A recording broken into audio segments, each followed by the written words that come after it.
Hello, Internet, and welcome to our premiere of Elegance and Vigilance, the fourth installment of our elegant stream-o-matic universe. Hello! I'm so excited to be here.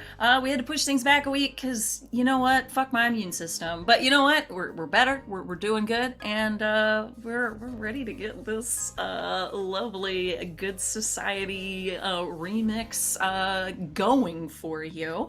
A few housekeeping things. Our next stream, I believe, will be this Saturday for some gosh dang Dungeons and Dragons. Van runs that. I'll let him talk about that a little bit more, but that's 11 o'clock. It's our morning stream. We have a double header on Saturdays. But definitely be here for that. Otherwise, I think the remainder of our week is pretty much back to regularly scheduled programming.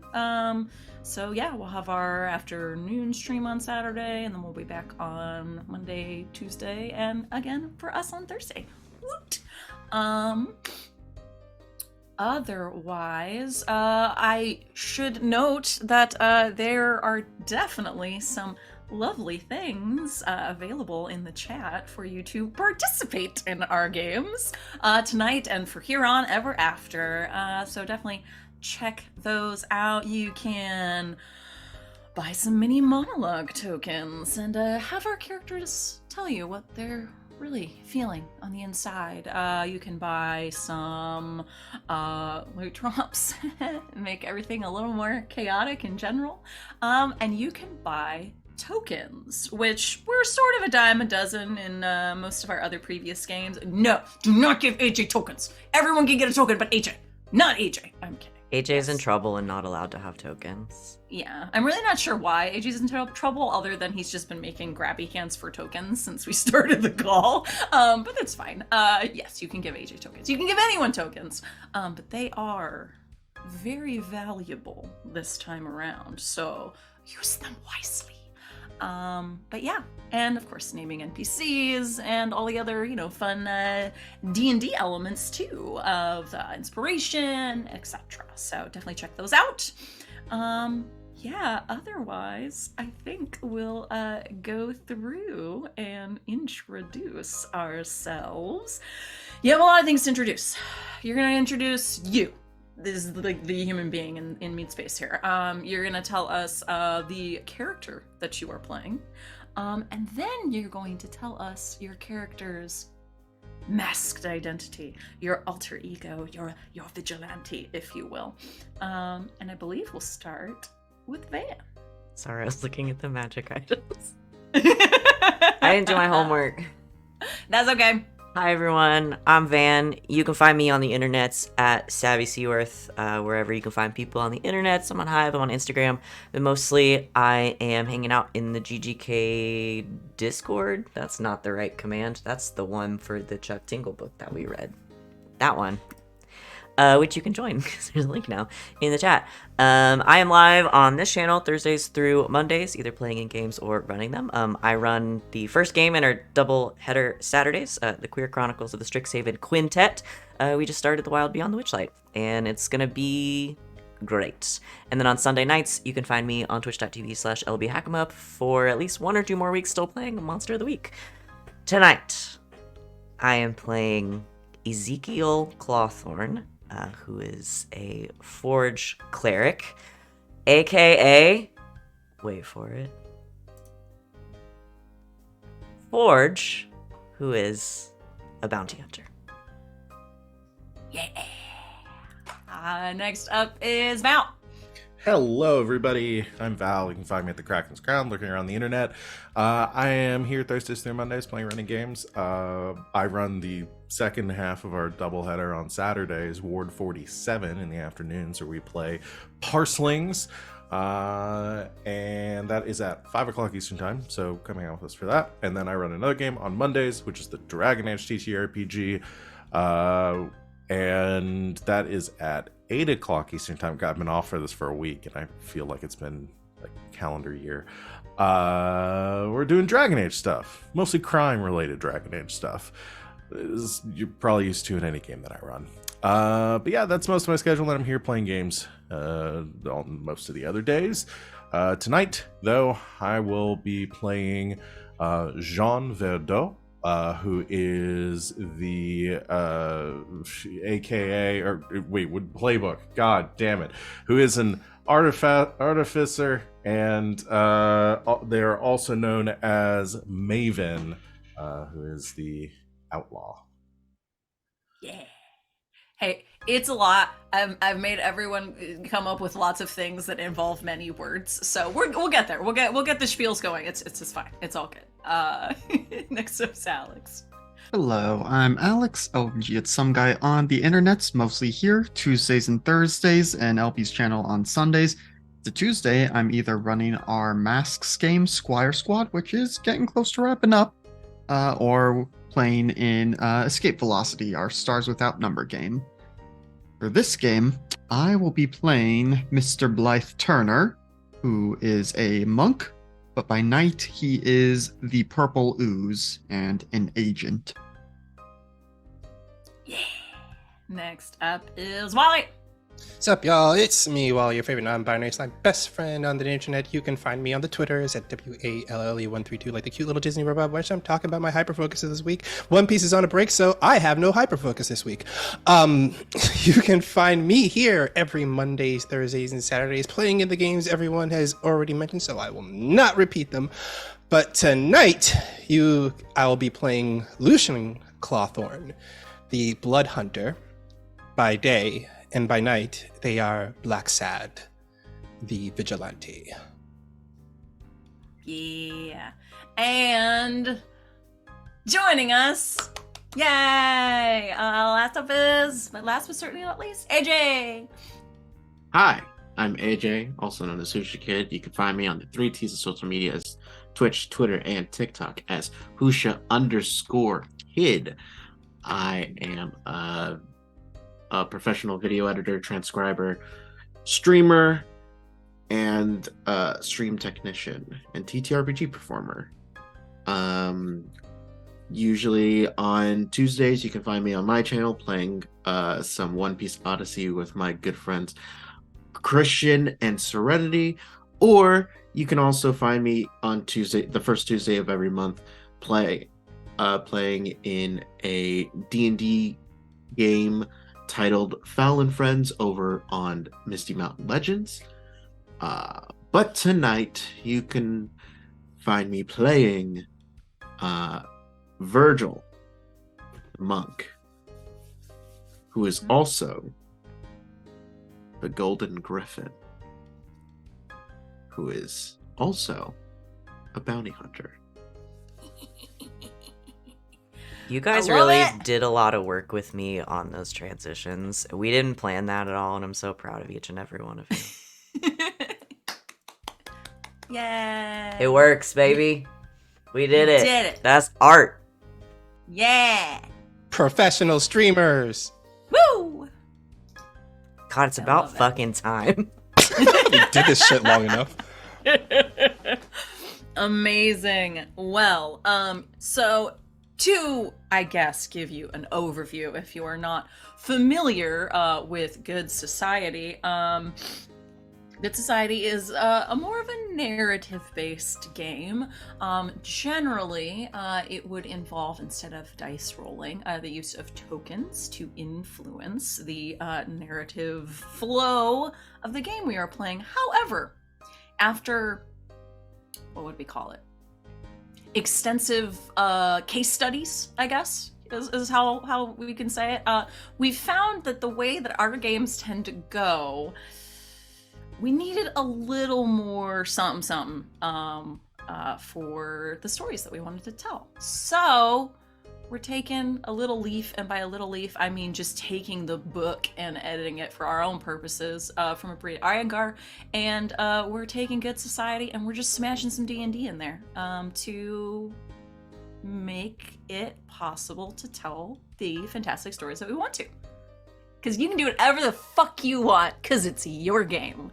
And I have some wonderful friends that are just gonna play along and have some fun with us. So it's going to be great. So our characters not only have a D&D class, they also, within good society, have, you know, a real life, if you will. Well, depending on what you think real life is.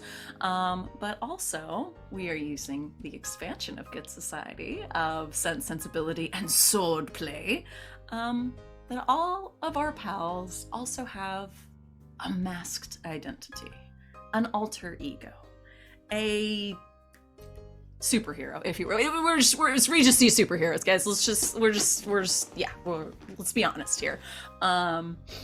And they utilize said masked identities for their own dark and dastardly deeds in the darkness of night. So yeah, you'll see our characters being referred to by possibly 2 or maybe more names throughout the game. So we're very excited to bring these storytelling elements to you. Chat says a Bria Iron car in captions became a pretty iron car. Yeah, she is. Yeah, she is. I bet if it. you mess with her, she'll run your ass over. Yeah, I wouldn't blame her either. Damn. Oh, thank you for all of the gift subs. Brian Iyengar Turbo Teen confirmed. Yes. Oh my god, I love her even more now. So, before we dive in, we usually, and by well, a lot of us do, but I did, I think, swear on stream that every game I will run from here on out, I will force my players to complete the Quiet Year, to world build everything, for me. We didn't get around to that, and that's on me. And yes, shame me for shame. Ring the shame bell. Shame. Thank you. Yeah, I deserve it. However, we are gonna do a quick little bit of world building for you all now, before we jump into our gameplay. So, I'm gonna change up this music. It's not intense, but it's also not exactly what we're looking for here. No.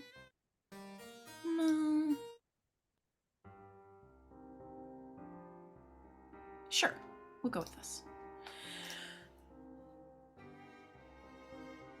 I have a name in mind for our town here, but if y'all hate it, then we'll make something else up. And then y'all are gonna all each give me one particular facet of the town. It can be a element such as rivers, mountains, lakes, seas nearby, whatever it may be. It could be a particular business that's in town that you would really like to see within the game. It could be a particular figure within the town that you would very much like to stress and make sure that we have. Any number of those things. I think we'll start with one each, and then if we're feeling frisky, we might do a second. But yes, I liked the name Foxhay for our little town. Did anyone have anything else in mind, or can we go with that? Clarification on the spelling. Foxhay. I'm trying to figure out the accent that I can go with that'll just make it sound like I'm saying Foxy. Foxy. Foxy. Scottish would probably get you there. Yeah. There you go. Yeah. Foxy. Foxy. Yeah, Scottish. Welcome, You've got Foxy. You've got to get to Foxy. Listen, I didn't spend 7 years in school studying theater to not just be able to tell you what accent to do. All right, I'm going to change my character name real quick to something Scottish. Yes. Hang on. All right, we'll go with Foxhay, aka Foxy, because that's, of course, inevitably what every PC and NPC we will run into is. Who would like to begin giving me a feature of our lovely town? Gotta have a shady bridge. A shady bridge. Yeah. Okay. Like maybe under the underpass. Okay. Yeah. What does the bridge go over? Does it go over a body of water? Does it just like a walkway over like sort of like an understreet? What does the bridge go over? Let's say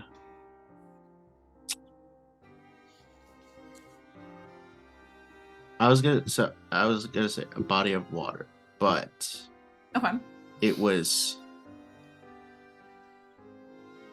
when it was made, the body of water was bigger. Like the river, Mhm. the river that was underneath this bridge was bigger. Are you making this the LA River? Yes. It's just like just dried up But- and nasty But underneath it's there. not it's not entirely dried up, but it's Okay. like it has significantly went down. So it sounds like Okay. a very deep, like ravine or something almost Mhm. that goes Mhm. through. I like that. Okay. And what is our shady bridge called? Unless we're literally calling it the shady bridge, which we absolutely could do. I think that would fit with the genre. The Fox Run Bridge. How's that sound? Fox Run Bridge? Love it. The Fox Run Bridge. Would that make that ravine Fox Run? then? Yeah. Fox's Run. Yeah. Like the arena is called the Love it. Fox's Run, yeah. I love it. Beautiful. Excellent. Thank you, AJ. No token. Any other thoughts? No token. AJ, I'm just building it up for when you do get your first token. You're gonna be just so fucking stoked. It's gonna be I'm gonna be amazing. so- He's gonna get his token at like the season finales when you get your first token. I'm gonna get my token. I'm gonna leave. Thanks, guys. That's a wrap on AJ. No, it's not. Thank you so much for joining us. So I had an idea. Yeah. So I imagine because this is a Regency-ish era that we have like a Mhm. definitive like upper crust kind of to society is kind of Yes. established, that's known. Mhm. I was imagining too that the city maybe has, I don't know what it would be for because we haven't established necessarily what would draw this in, but maybe a pretty big like tourism industry. Okay. To where there are a lot of like summer homes, like there's a lot of apartments and stuff in the city that visiting I don't not to say aristocracy, but visiting people of note would come into the city or would have like summer homes here or something. Okay. So maybe there's a quarter of the city that's dedicated to that. Okay. Beyond just like Cool. the normal like sprawling estates that you associate with like Regency era nobility. I think this is also excellent for all you damn vigilantes, bounty hunters, thieves, to pluck lovely things from these rich bitches. I love that. It's a ripe field for that. Amazing. Yeah. Is a vacation or holiday homes, as we would say. Yes. When on a holiday. Perfect. So, yeah. What's the tourism for? Are we by the sea? Are people sea bathing? I'll leave that to somebody else that might have had something in mind that they want to Okay. add to Great. it. I love it. What they think this Okay. Then I will ask you destination would one be. thing. What do we call that region of the city?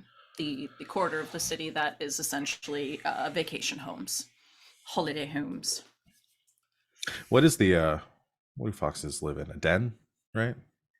Mhm. Okay. Yep.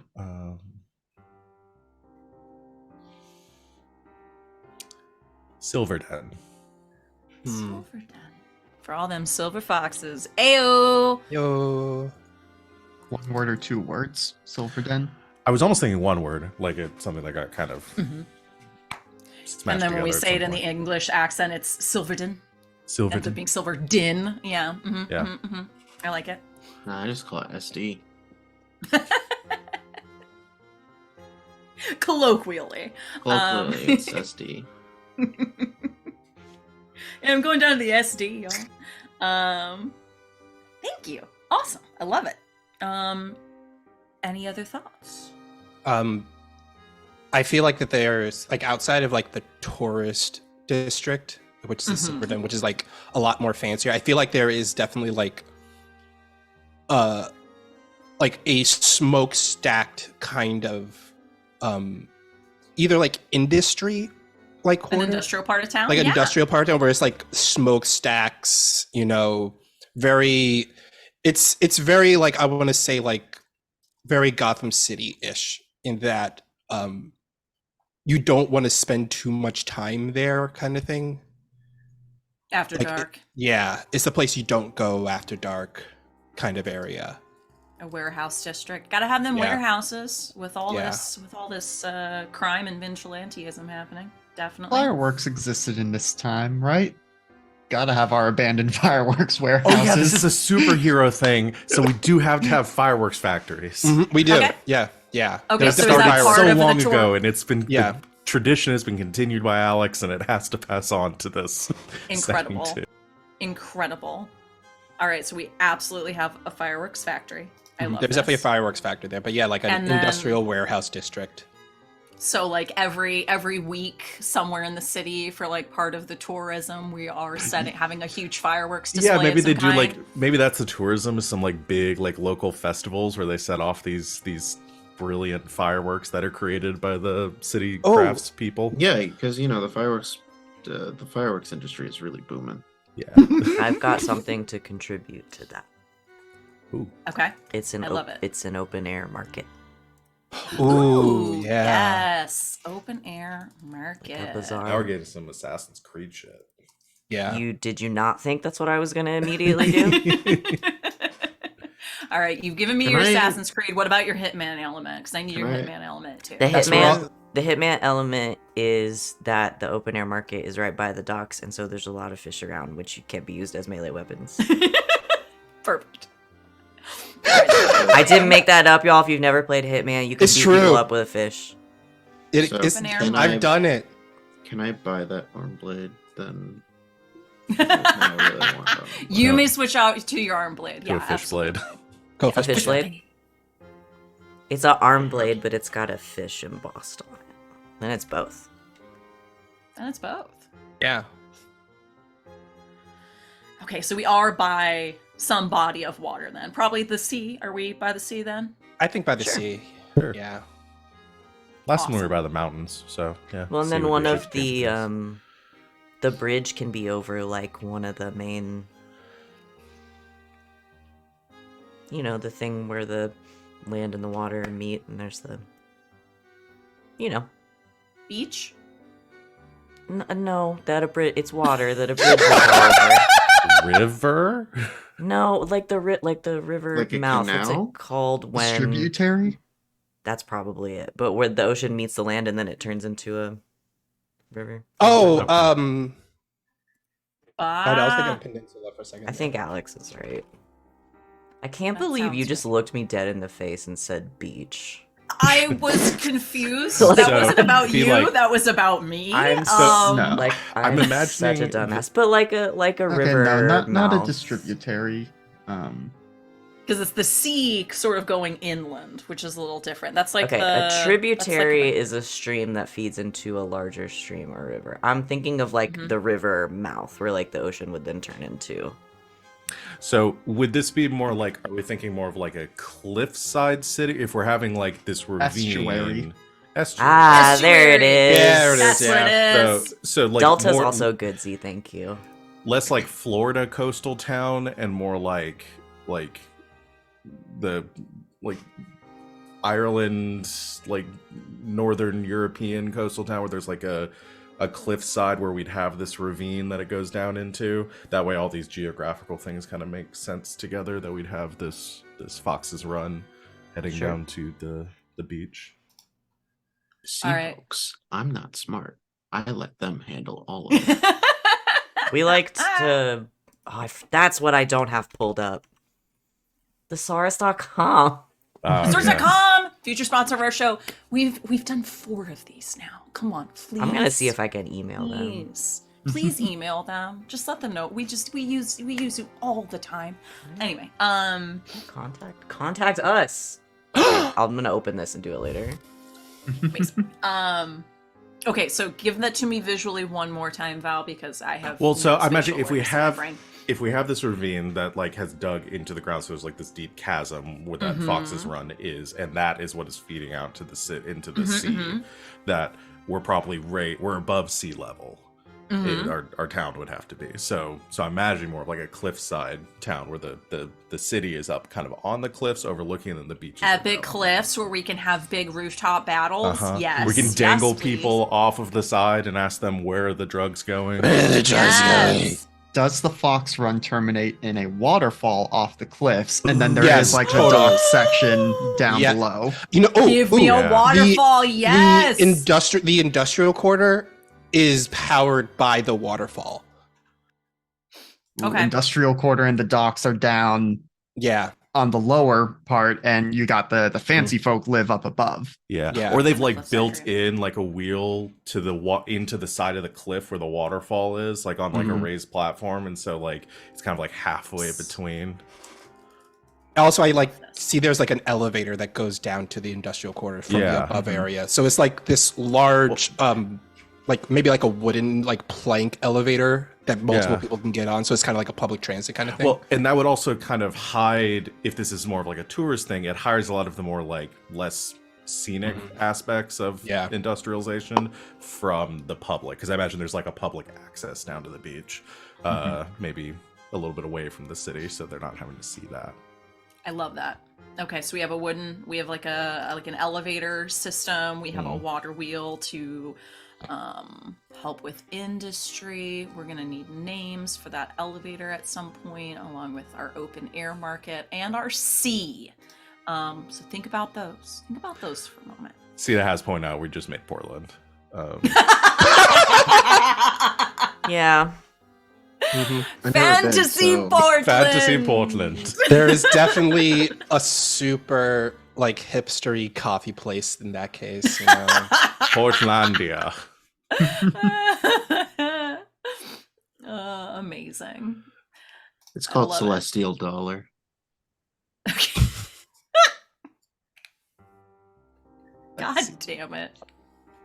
What either needs more defining, or what new feature do I throw into here? Well, to recap, we have the Fox's Run Ravine, which is a large estuary that goes through and into the sea, over which we have the shady bridge called the Fox Run Bridge. We have a large tourism industry here, as we are by the sea, beautiful cliffside views, and also our giant fireworks factory. Along with warehouses, a beautiful open air bazaar, and a lovely seaside area for tourism, wherein a quarter of the city is literally rental holiday homes for people on holiday. Okay, I'll add kind of a social element, I think, here, unless Ooh, this ends yes. up getting too Blades in the Darky. But Not possible. what if there is a strong guild presence here as well? So it's like, Ooh, I okay. mean, you've got the industrial guilds, but then you've also got like the artisans guilds who peddle their wares to the tourists. I love this. So you can't just put up your own little booth. The guilds are very strict about what can be made, sold, etc. Yep, and some of them, are more underhanded in their methods of enforcement. I love this. This is I- perfect because I am a guild artisan, and so I don't have a guild yet, Yes. so that does establish it. I think that like the city itself is the reason why it's so prosperous is because of the guilds, because of the entertainment and of because of all this. It's like that's how the city just generates income to just be a thriving kind of place. Artisans Guild. We've got. Like it relies on tourism and. Do we literally have a fireworks guild? Probably. Yes. Yeah. We have a fireworks guild. I Did wonder we? though, would it? Go ahead. I'm wondering if there's maybe some tension between the tourism and industry parts. Oh, Like totally. the industry part is like, we've got all this extra land. Like, why are you wasting it on the rich snobs? We could be using this to increase productivity. But then you've got, like the guild board or whatever interceding. Like, well, if we didn't have the rich folks coming, we wouldn't have the funds for all the industry. And so trying to balance, it's like, okay, like y'all are putting out too much smoke from the smokestacks. Like it's obscuring the view of the rich folks. My God, Preserving we never reached natural- the EPA. I Preserving love this. natural beauty versus Yeah. like development. Yeah. I like that. I Like love this. there are some rich and like there's like a very tight schism between the rich in that there are the rich like landowners and the rich guild like runners who are just like Oh, like the 100%. like the barons of industry versus the guild leaders. Well, like and the here's yeah. the thing. Classism in this time, little thing for you. To be a wealthy landowner just because your grandfather's grandfather gave it to you was considered much higher up on the stakes than someone who made all of their riches, I don't know, actually working within That's the last. old money. Yeah. Yeah, so there's And so, like- definitely old money, new money situations going on Like here. old money here wanting to preserve the city for what it is and like its natural state, which has drawn people to it, and the new money wanting to continue developing it so that Yeah. they- And the third class, no money. no money. Yeah. And no money. I have a question. There was an elevator mentioned, and I got distracted. Describe It it. has not gotten a name yet. Yes. That's what I was thinking of. Describe it for me. I feel like so the elevator I picture is this elevator that starts up in the more entertainment district area that goes down into the industry area, and a lot of the people who work in the industry area, they usually take that to get to work down there, and it's this How large high tech is elevator? um High tech, low tech. I like it. If we're doing Magic, water yes, no. power, I Magic, like the idea of yes. being more No. like gears and like pulleys and stuff, like a big clunking piece of Okay. metal that lowers people. So I down. have an idea. Yes. I think the elevator itself now is called the Crag. Because Ooh. there wasn't always an elevator there, and I think behind it are sort of these like terribly dangerous that you couldn't use now, like stone steps that were carved into the cliff. And originally the cliff was just the crag because it's so high. And then I it like just that. kind of morphed into the steps, and now it's morphed into the elevator, but that's still what people call it. I love it. I like it. and I feel like that the I just like old the word money crag. like the old money that was a big like that's what started the schism between the old money and the industries, because the old money was like, this is the crag, it's these naturally created steps that people come all over the land to see, but the industry folk were like, yeah, but we need a way to get down there, so they just built the elevator there, and the old money is like, well, fuck, kind of thing. How do the rich folk get down? So if the elevator is for industry, how do our rich folk not have to see the unseemly now elevator and get down to the beach? I was Hear me thinking- out. Second elevator. It's like Called the magic powered and aggro. much smoother. I was wondering when we were gonna get to the aggro crag. I was waiting for it. And I wasn't disappointed. I have not been sitting on that. That was just off the dome. What if we combine it, instead of like being an up and down elevator, it's more like what are the A things that they Wonkavator? No, but one of the things that they use at like ski resorts to take you up and down. Oh, a Ski ski lift. lifts. Oh, like a lift? Yes, I felt like there was a bigger name for it. But yeah, Yeah, it's it more probably like is. like there is like a place, like it's almost like a more scenic route Or that just kind like of a glides rail down. car. Like, yeah, more like like- a rail car kind of situation. Yeah. That heads down. A monorail. Monorail. Monorail. Monorail. There's a word. I This was just looking says for. ski lift or ski tow or rope lift. I don't see any fancy words. A zip line. Okay, But for okay, but cars. see, I kind of want it to be a ski lift so that we have a reason to zip line down it eventually. I mean, absolutely. Yeah, I can have like a cart situation, like carts but on a. Yeah. So, did we establish if we all knew each other? Like, just like vigilante, we knew each other, not necessarily knowing our secret identities, but we knew. I was going to let Other you all vigilante. discover that within our first scene. Because I was gonna say, going back to the bridge Mhm. thing, seeing at how the water is very much deeper down. Secret base under the bridge. Are you calling it for yourself or? And we'll I call mean- our superhero team the Bridge Trolls.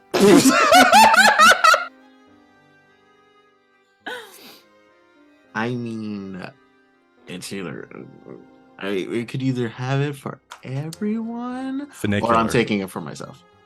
A funicular. Yes, Funicular that's it. is what Yep. is the word I was thinking of. I've literally Yep. never heard that word before. They have them a lot at like hiking spots now too. So if you don't want to go all the way up, you can take the funicular down. Ah. Funicular. The cable, Okay. the cable trains. Yes. I see. I see. That was going to bother me for the rest of the session if I didn't. No, find thank it. you. I see. Okay. Yeah, they had one in Pittsburgh. I've never heard that word before. Wow. I think it was just called the Incline. Nice.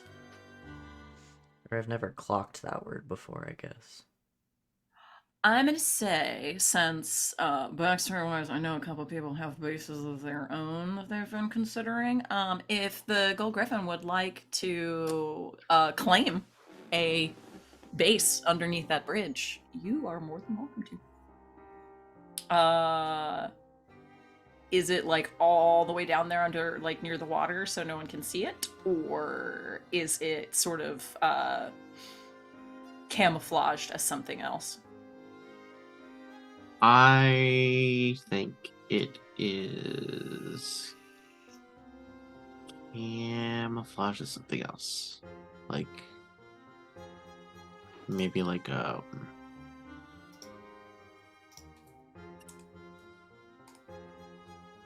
what would be underneath the bridge, like a maintenance thing. I don't know why, but I just pictured that the entrance to the base is a cardboard box.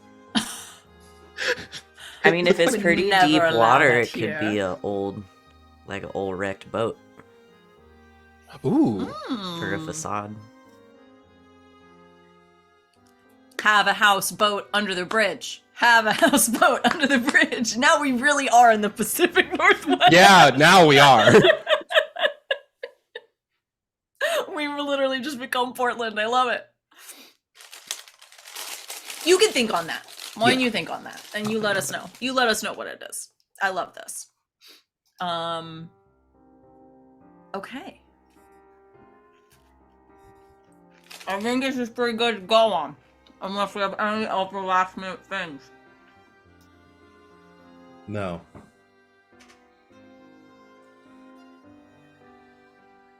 I love it. Okay then. Well, why don't we begin at the beginning? A very good place to start.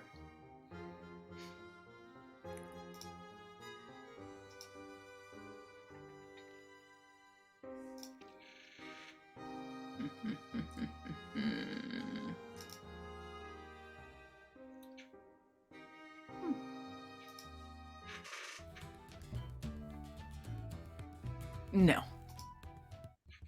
Yes. That one's gonna be this game's feeling happy. I can already tell. Yes. Yeah. Yes. that seems more appropriate. Look, as long as I get my sensual bolero somehow in there, I'm happy. I'll fit it in a ball or something. We'll see. So, like a little bit of a lead-in. It has been said that a society divided against itself cannot stand. However, if this were the case, the lovely town of Fae would have collapsed decades ago. Instead, as we have found, it is a thriving tourist destination, industry town, and the largest purveyor of fireworks this side of the seacoast. However, it is not without its complications, challenges. For the past several years, there has been an ongoing underbelly of thieves and ne'er-do-wells, making it very difficult for our local duchy, the Graces, the Duchesses, whose names I do have here in my notes and will eventually remember. The Duchesses Georgiana Sotheby and Anna Louise Juliette Sotheby. Their Graces have been trying their best to not only uphold the lovely reputation of the Ton as such a destination for all of the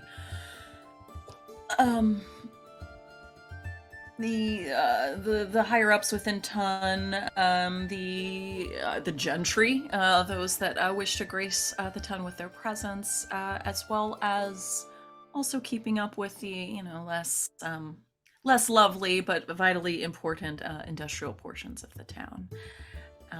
But they are, tearing their hair out, trying to find this balance. So, of course, some of those in the Ton have taken it upon themselves to remedy some of these wrongs that they see within our good society. So, we begin shortly after sundown.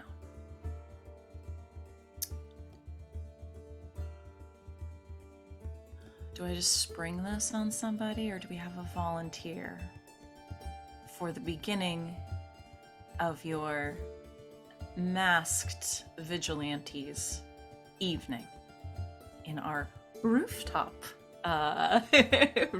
section here? Roll Any it. takers? I Do you can mean to start. roll it? Roll it. Oh, okay. Oh wait, rolling it's more fun. Roll it. Yeah. Oh, roll it? it. Okay. All right, so we have 5 of us. Okay, so I'll roll a d10. I can buy one. All right, I'm gonna go through Van 1, 2, Val 3, 4, Alex 5, 6, Wally 7, 8, AJ 9, 10. It is a 2, so it's Van.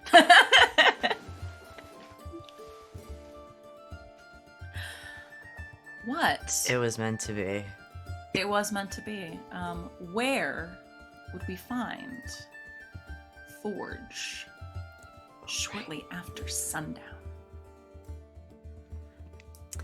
Forge, true to his name, I think, is probably sitting up on the rooftop of his forge. I think that's how he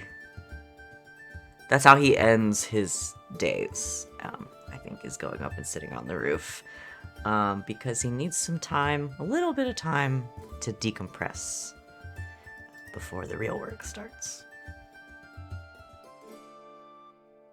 How does he like to decompress? There with a pipe, like.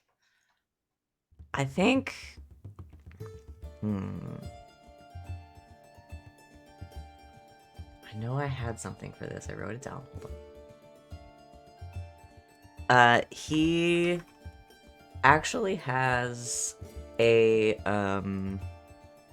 lyre, the little stringed instrument, that he made quite a while ago when he was working on a little bit more finesse in his work, and he's sort of kept it around. And he's not I mean, he's not like a musical prodigy or anything, but he's pretty good. And I think just kind of because the forge is so loud all the time, takes a little bit sort of in the quiet to kind of play it a little bit.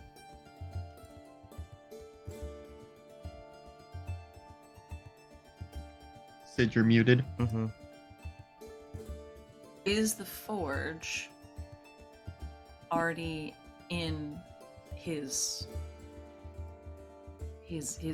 what do we want to call it? Is it a costume? Is it a garb? What are we calling this? Mask. Mask. In his mask. In his mask. No, I think he very, very deliberately kind of separates his daytime personality from the mask. So no, it's just him. I guess I should say what he looks like. I was just going to ask. Then what does, I guess, Ezekiel look like? So, man, I'm really enjoying doing these transitions between the art. So Ezekiel, Zeke to his friends and pretty much everyone who calls them that because he doesn't like to argue, is about 7 feet tall, and that's before you add in his ears, because he is a Harangon, or a giant bunny man. He has these white, short fur, like longer hair on top. It's a little kind of pompadour in front. Keeps it like it back in a bun. Most of the time, it's pretty long, but you can't have your hair down when you're working in a forge, or you will set yourself on fire. But yeah, it's all white, except for sort of the insides of his ears, which are a light pink. Several scars and burn marks, and just all kinds of stuff kind of cutting through the fur. His most distinctive feature, aside from his muscles, which he has many of, are his eyes, which are completely red, like a bright red, no pupils or irises to be seen. And he's generally just wearing like a tunic that barely fits and a blacksmith apron. Excellent. Do you have a montage ready for Forge to don his mask? Yeah.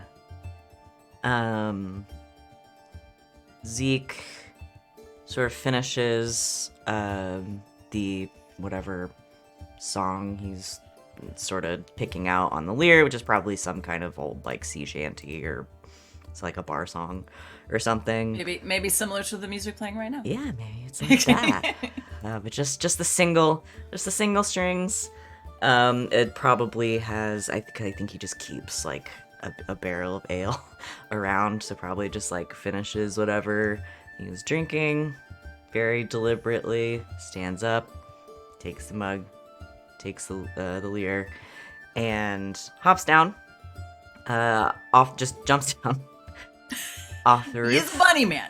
Yeah. Like he does every evening, sort of acknowledges the sun setting, goes in through the front of the forge, locks the door behind him, goes over to one of the shelves in like the very back, like behind the counter, like in the actual forge itself, and slides it aside where there's like a hidden cabinet inside, and just very deliberately takes off the apron, washes his hands, in a basin, probably gets whatever soot is left on his face off, and then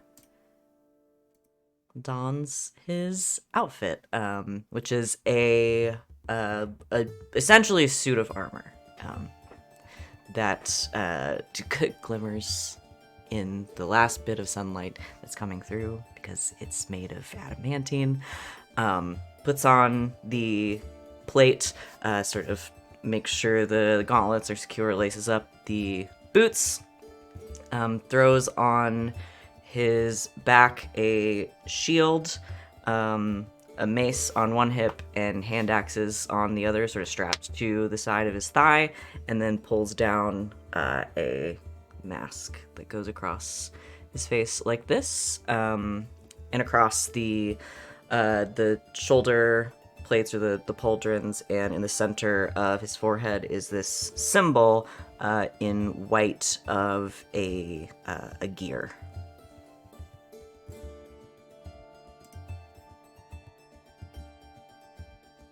Excellent. As the forge prepares for his evening, who else is amid their preparations for tonight's activities?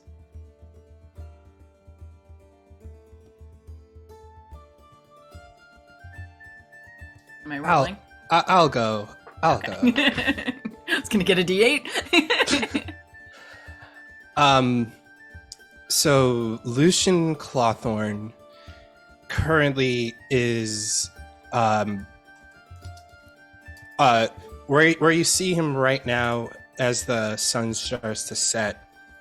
They are looking out of the window that is to the what's the word, like to the morgue that he works in, and he's like kind of sipping from a little cup of tea, watching the sunset. And as the sun goes down, he sets the teacup down, sighs a bit with a little bit of resolution. To say what he looks like is Lucien is a little, like I would say about 6 feet tall before you get to the gigantic bunny ears on top of his head, because he's also a Rengen. But his fur is stark black fur, and his eyes, much like Ezekiel's eyes, are red, like solid red with no pupils. His build isn't as beefy as Ezekiel's, definitely more slender of a build. They usually wearing like clothes that a funeral director would wear.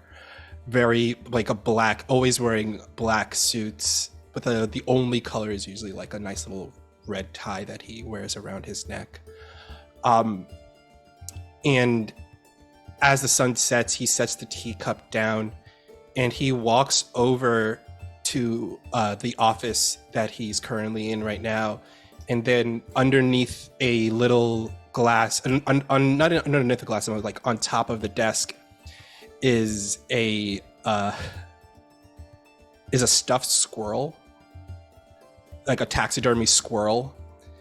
And he boops the nose of the squirrel, and there is like a cabinet behind the desk that turns around, and inside of that cabinet, this large like dresser cabinet, you see his gear that he wears, and he puts it on, and he first puts on like this chest plate of studded leather on his body, and he throws a cloak over his shoulders, and he puts a mask that covers the lower half of his face, and he throws the hood up, and when he throws the hood up, the only thing visible you can see are his bright red eyes through the shadowy darkness of the cloak.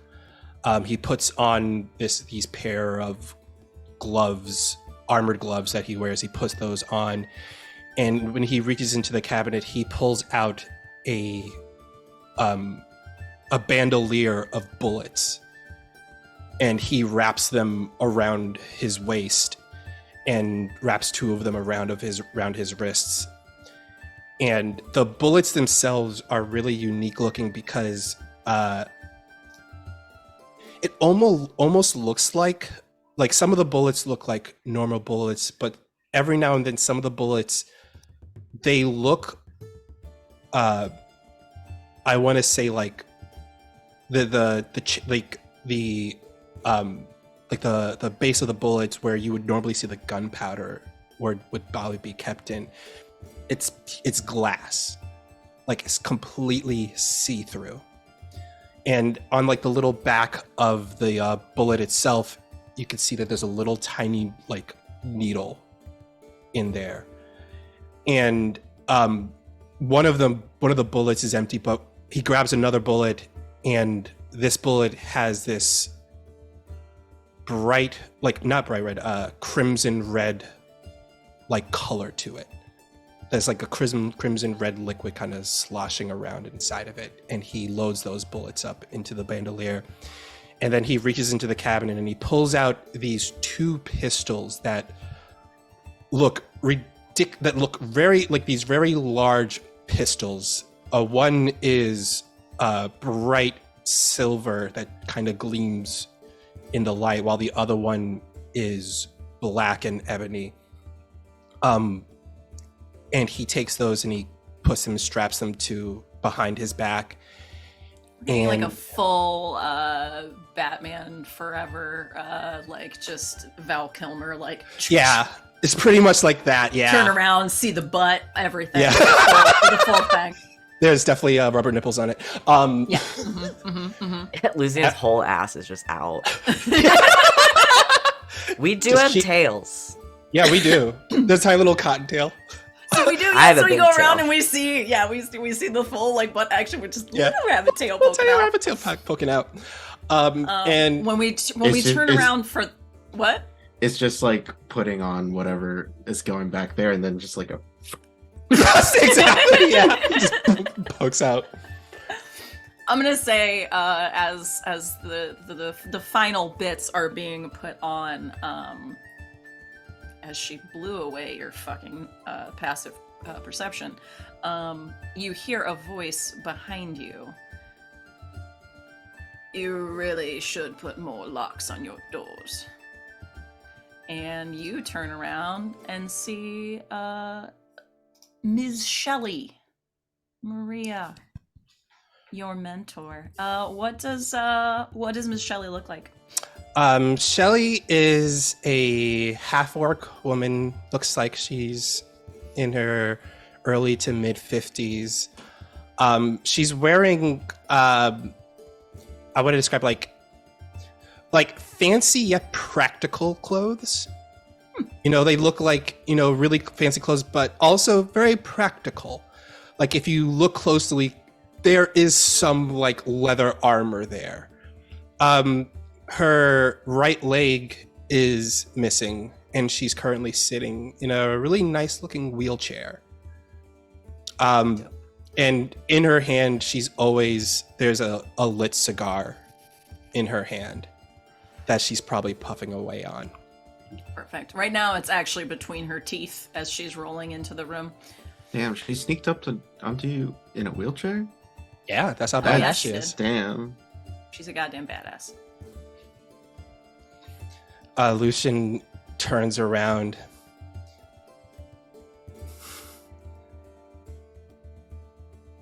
Well, if I had locks on the door, you could have easily opened up anyway. You do have the keys.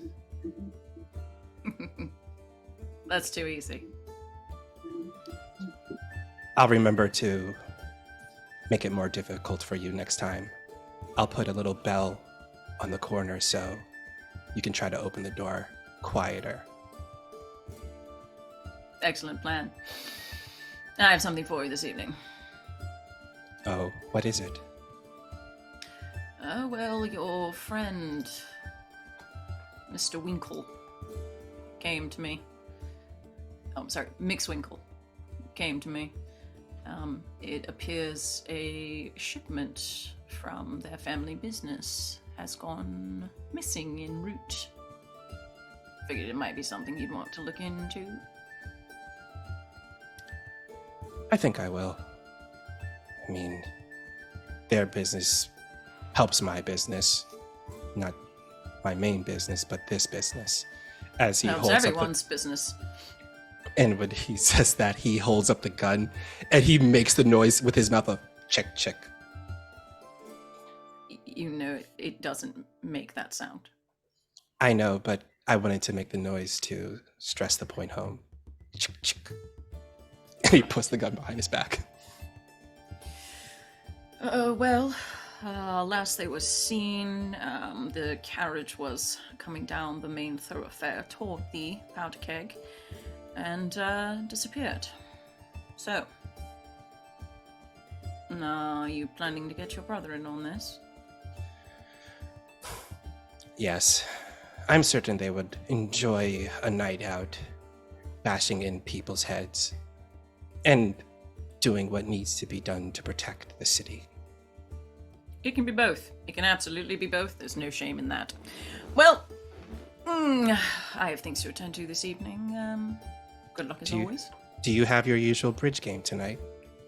No, we cancelled. There's some sort of musical function, some or other, young people who can't actually play or sing, for some reason debuting that fact to the world, so I have to sit through about 4 hours of that.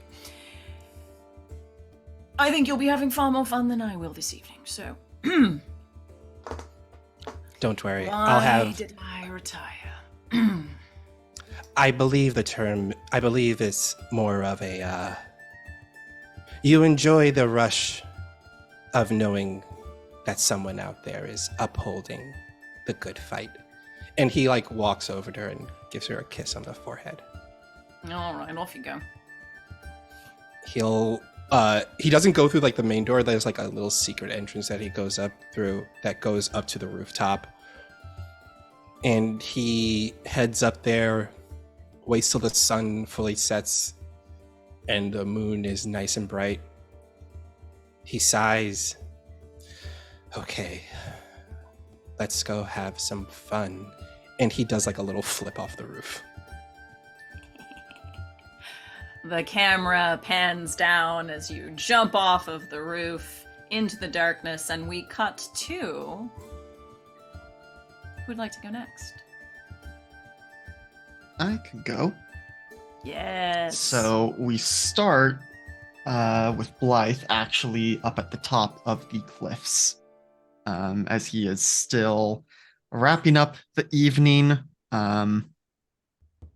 He had been attending a ball previously, but begged that he had taken ill and left the party early. As Mr. Turner is relatively new to Foxhay and polite society in general. You got out of the 4 hours of terrible concerts. Good for you. Good for you. Yeah, he does not have the patience for any of that nonsense. And so returning home to the estate, just outside of Foxhay, makes his way in through to his office, gives a few passing orders to some of the servants that he passes by, but he knows that his head of household has things handled. Retires to his office,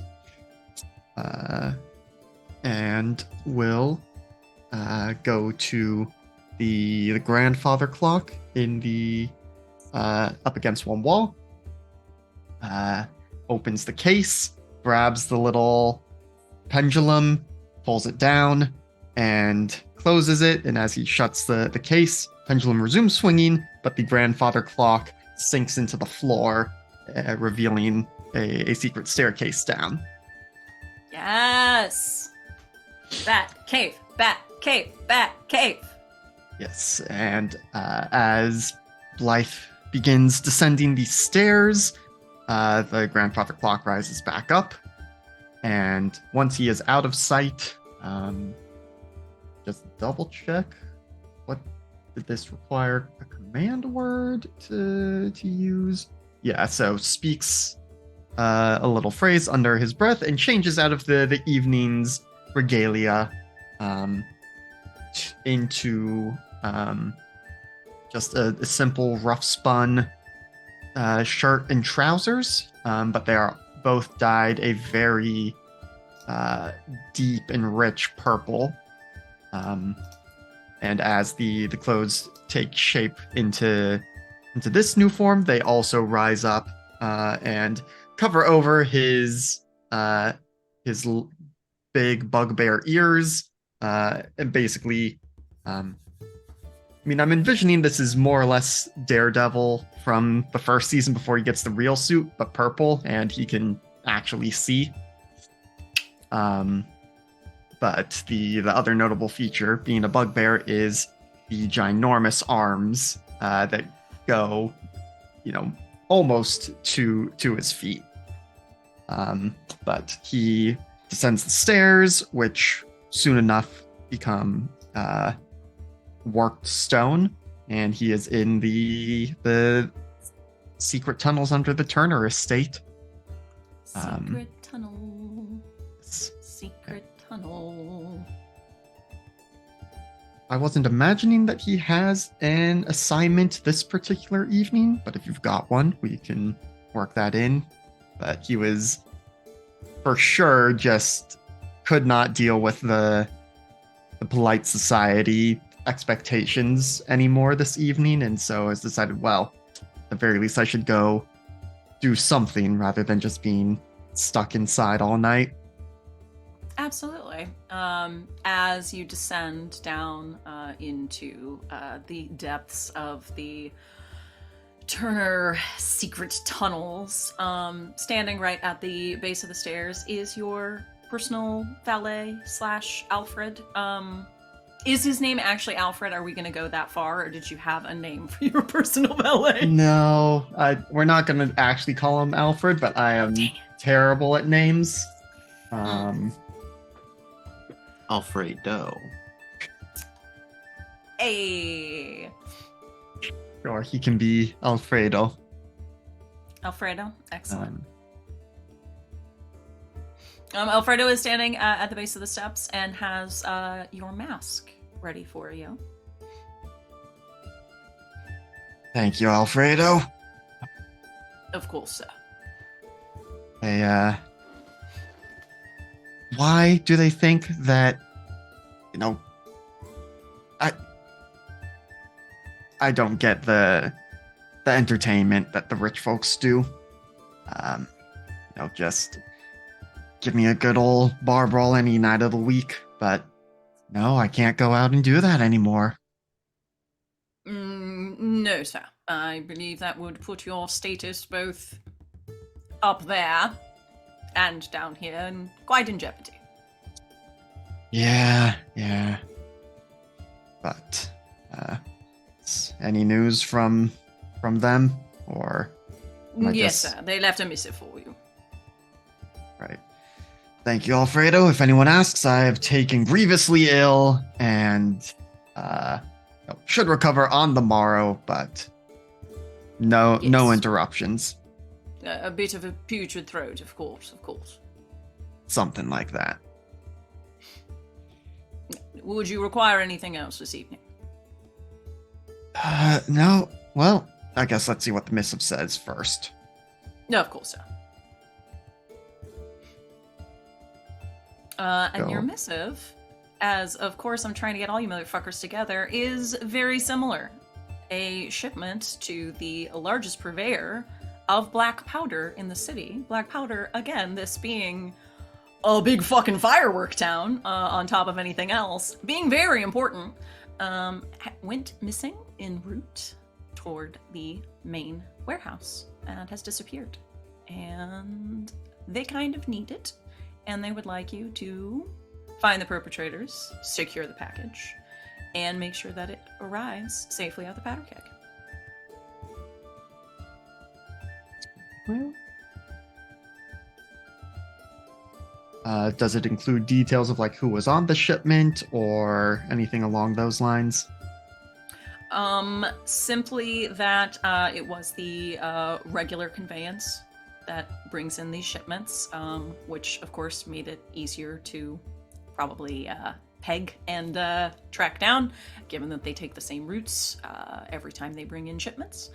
And yeah, it was the same driver, so it wasn't a new driver, no situation like that. However, simply vanished on its route toward the warehouse. Okay. Well, this will be exciting. And as he sets the missive back down, gets the mask in place, and just starts like doing some stretches as he continues down the secret tunnels, which eventually let out. Like there are various branching paths, but he takes the one that will lead him to the crag.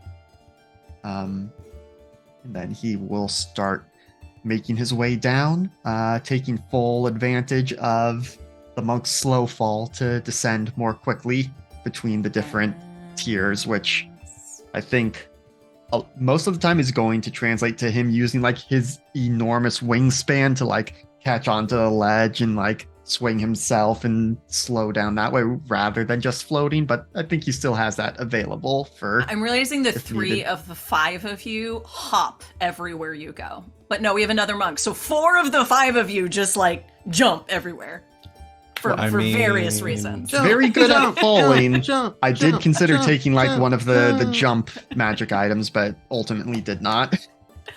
Incredible. Y'all are literally gonna be just boing boing everywhere. And You I told us to fucking jump love on roofs. it. Yeah, I did. I absolutely told you there's an entire section of this game where we could go on rooftops. So it makes sense. 2 of you left for introductions before we take a break. Who would like to go next? Rock, paper, scissors? I got an idea. You go for it. Do it. So Virgil. Virgil is probably the shortest of the group. I don't know how tall Jean is, but Virgil's standing at a good 5'7". Yes. He is of brown skin, white hair with accent of purple on the front right and an accent of orange on the front left. Purple eyes, a scar on the top on the right top right of his forehead. Is dressed all in his signature yellowness. Has kind of like an armored collar of sorts of just like a metal plating with gold trim, and has a tape along the backside of it, where underneath he has a pale yellow tunic with just accents of a little shade darker of yellow, brown boots, gray slacks, and he is of kind of like a medium build, not slender, not too bulky, just comfortable, just a comfortable weight, But comfortable ripped. build. But monk ripped. It's solid. It is a solid. It's a solid build. So he is actually backing out of a building right now, out the door, and it's like, everyone, it was such a good night. It was such a good evening to be here with you guys, but I have to take my leave. I'm so sorry to leave you. But I would please, we had you doing duets later this evening. I take their hand. I have some business to take care of. I would love to reschedule. Kisses their hand. Well, all right. But you must save at least 2 of them for next time. I'll give you 4. Fans themselves. And I have a fan. What am I doing? Fans themselves. And we'll back out into the street, give a little bow, and start walking towards Fox's Run Bridge. And as he is walking, knowing full well that they are not too far behind, he's like, "You sure it's right this time, Chestnut?" Oh, yeah. Everyone's been talking about it. All right. And who's providing the funds if we get this to them? Let me worry about that. You know that's what always keeps me up at night, Chestnut, when you say stuff like that. It'll be fine. It'll be fine. I've got a buyer. It'll be great.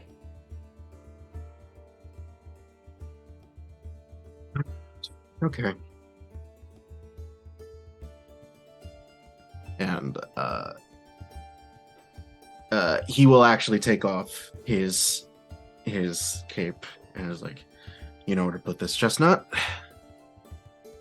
Chestnut puts it on. Yeah. And just starts briskly picking up the pace towards the bridge. While from a satchel taking out a grappling hook. Excellent. When he makes it to the bridge, he looks around, slides a little bit down into the ravine, and just at the right moment, just throws the grappling hook underneath the bridge and just doing like a sliding, like a sliding swing into a little building, a little small building that's underneath the bridge. Goes in, heads over to chest and starts equipping on to his gear, putting on the gold bracers with gray claws and white gloves, putting a golden chest piece with some pads and armor on his legs and shins, taking out the ornate God, what am I Is this your arm blade? no the ornate why am I quarterstaff? Hey, there we go. Ornate quarterstaff, putting on his yellow scarf and donning on the Griffin's helmet that covers his face. Amazing. Now, I do want to clarify. What your buddy was just discussing was this shipment of the black powder. Now, are you opting to say that you are involved in attempting to take this black powder and sell it to a bidder? Or are you attempting to return it? Just clarifying, because we can go either way. I'm down. you know, maybe the returning people are willing to pay for it. Maybe someone else has a better offer. Okay, so your plan is to simply secure it. Mm-hmm. Okay. Excellent. And last, but certainly not least, Jean. All right. Silverden evening, sun having just set over the promenade, as I imagine Exterior out of their yes, exterior night. I imagine the thoroughfare kind of well lit as aristocracy and the upper crust are making their way out of their homes for an evening of frivolity or whatever rich fucks get up to at night. There is a one of these apartment buildings. A doorman is standing there and holds the door open for a buxom, middle-aged, kind of shorter woman with an elegant evening gown, her hair done up as she walks sort of confidently without acknowledging him and out across the street and down the row. A few minutes pass, and that same woman comes walking from that same direction in the opposite way back to the front door of this apartment building.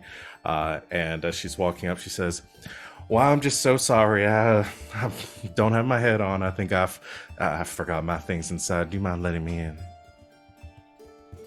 Yeah, of course, ma'am. Thank you.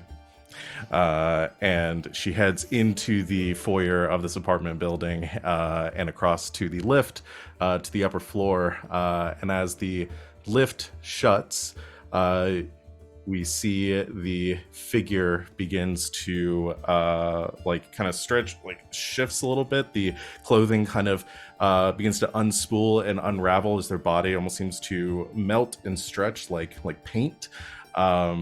Into a much taller, very lithe figure that is wrapped in this black, or this dark gray, essentially one large piece of fabric that's sort of wrapped around their body, kind of coming up to their head, dark purple hair kind of spilling out from underneath, the wrap covering a lot of their face, but exposing two brilliant blue eyes underneath, as Maven has taken on their true form as a changeling, and gets up to that, hits the button on the lift, which heads up to whatever level this lady lives on. Penthouse, naturally. Okay, the penthouse for their planned capering. Imagine stealing some stuff from this lady. Excellent.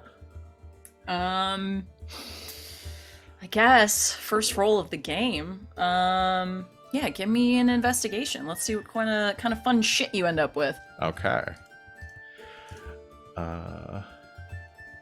Investigation. I'm pretty decent. That's a 22. Dang, okay. As you have been casing this mark and are well aware that she will be gone for the remainder of the evening, you know that you definitely have some time to yourself to thoroughly search her lavish premises.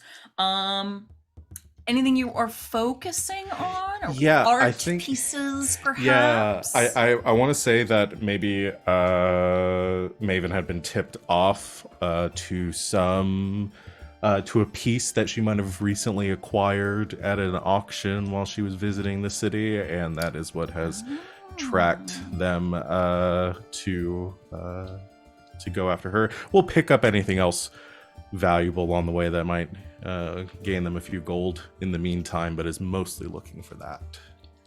Excellent. I'll say there are a couple minor pieces. Again, this is she's at one of these holiday homes, so they just lavishly decorate these places in general for their patrons here. But this she purchased here, and is not currently up on the wall. It is sort of leaning against the mantelpiece This is a Monte Carlo. Really? Oh, yes. I imagine Maven is kind of making their way down the hall, very confidently, kind of striding, going, fake, worthless, terrible, boring, fake. Ah, there we are. Heads over to the Monte Carlo, sort of inspects it briefly, but I think almost at first sight, I imagine can recognize this as the real deal. It's a genuine Monte Carlo. Signature matches, brushstrokes, everything. There you are, my love. Let's get you home, and we'll yoink that. Excellent. Tucks into a small satchel that they have on their back. I imagine is it currently a scrolled canvas, or is it in It is up in a rather gaudy frame that you're pretty sure she picked out herself to put into. I think they very expertly remove it from the frame, carefully scroll it, slipping it into a casing, and then tucking that into the bag. Lovely. Not that you would sell a Monte Carlo. Are you kidding me? I have much better plans for this. Oh, yes. It will say it would be worth, however, 500 gold pieces, but I know you're not going to sell it, so it's fine. However, at least not you do this. find... At least not this one. I might sell something that looks similar. However, you do manage to pick up in sundry jewelry, coin, we'll say 13, 180 gold pieces. I'll take it. Yeah, we should be doing crime, guys. For real. Why are we doing good shit?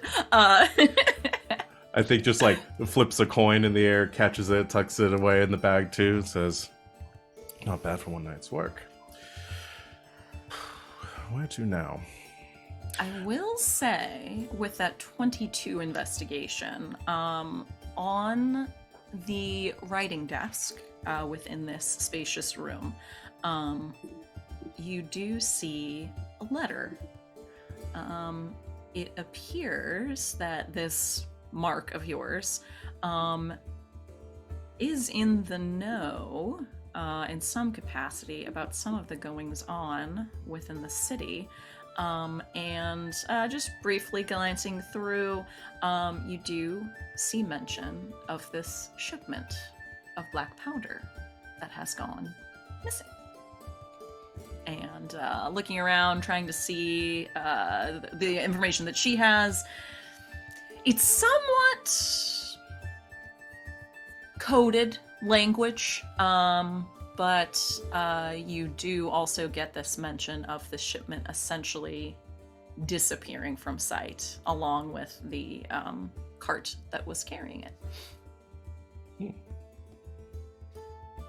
Exciting. I suppose I had more time than I thought. Where would that be? It sort of like walks over. I imagine there's a balcony from this penthouse. Absolutely. To look over the city. Marks off like the direction that this the warehouse that it would have been kept in, that everybody's heading to. Make sure it has it in the right direction. Says that way, and will reach to this. It has like another kind of small satchel across their waist, and pulls out a small vial there, and from their side actually grabs another capsule, pops in the vial, and sort of shakes it up as this color in it transforms from this rather like dull kind of bluish liquid color to something imbued with like this glowing, almost like silvery effect in it. Pops that open once they've shaken it up and drinks it, using one of my artificer using one of their artificer, what they call alchemist elixirs, experimental elixirs. That's what I was looking for. And steps off the balcony, and as they do, a almost like out of the air, kind of materializing like a swash of like paint underneath their foot.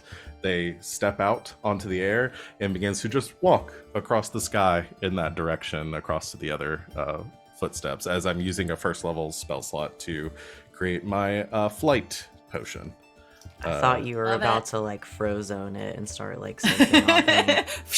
I thought about doing it that way, but no, I think they're too cool to do that. I think they just walk. Are you trying to say frozone isn't cool? Listen, I think they can do that. I think just now, not in a rush. Just gonna Frozone's so casually cool. throw They're it ice in. cold. Cool. Literally cool. Can't believe you said Frozone's not cool.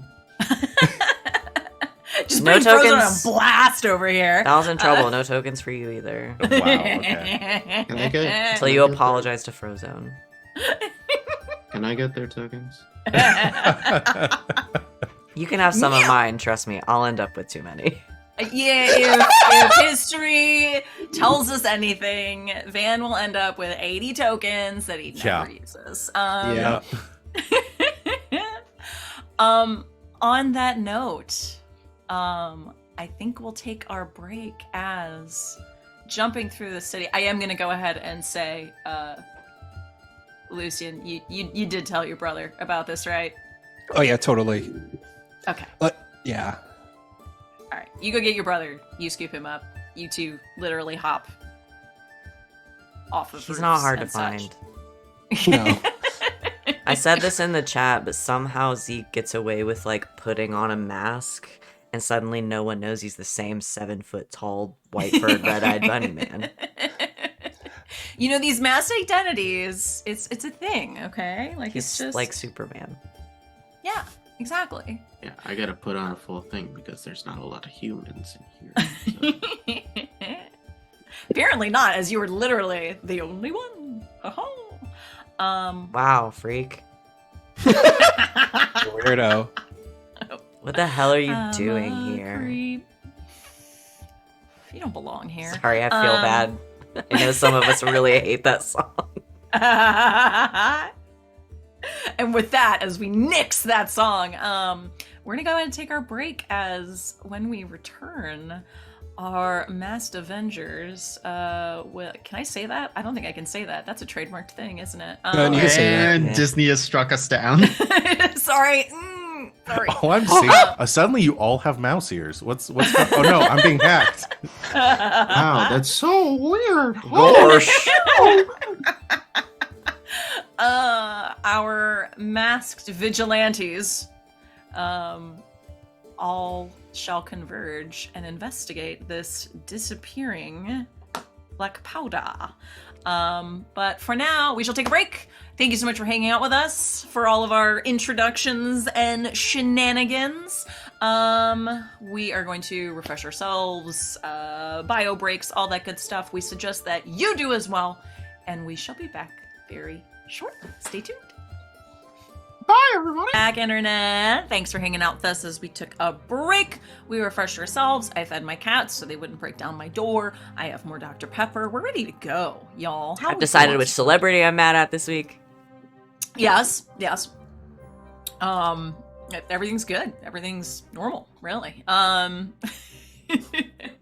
Let's get into it. So, you are all, for various reasons, headed in the direction of the warehouse district of Fae-cilitator.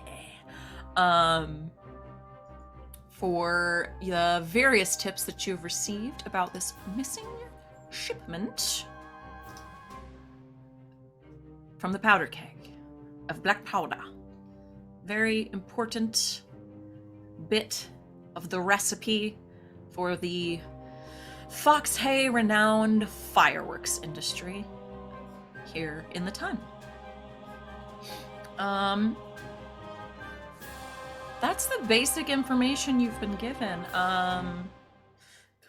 Is anyone meeting up?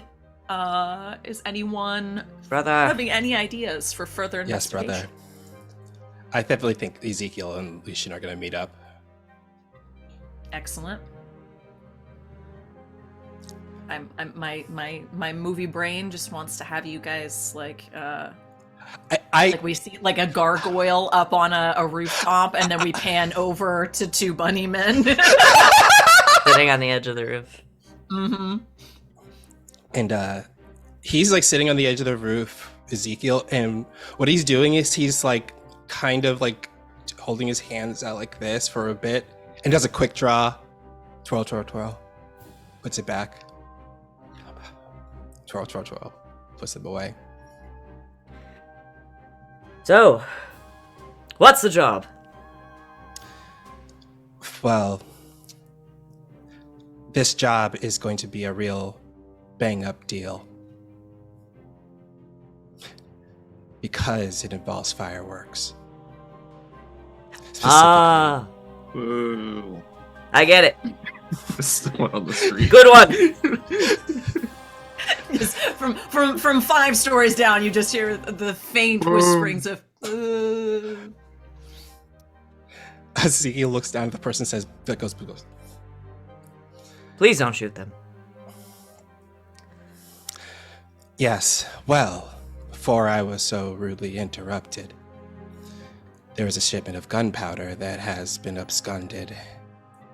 It was supposed to go en route to the powder keg. I'm going to retrieve it. Well, we can't have black powder loose in the city. I'll come No, along. we can't. Oh, wonderful. I was going to ask you to come along anyway. I assumed that's why we were sitting on this rooftop. That is also very true.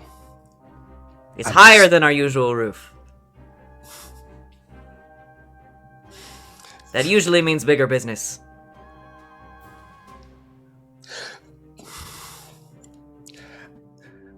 Hey, Wally here. Bigger the roof, bigger the secrets.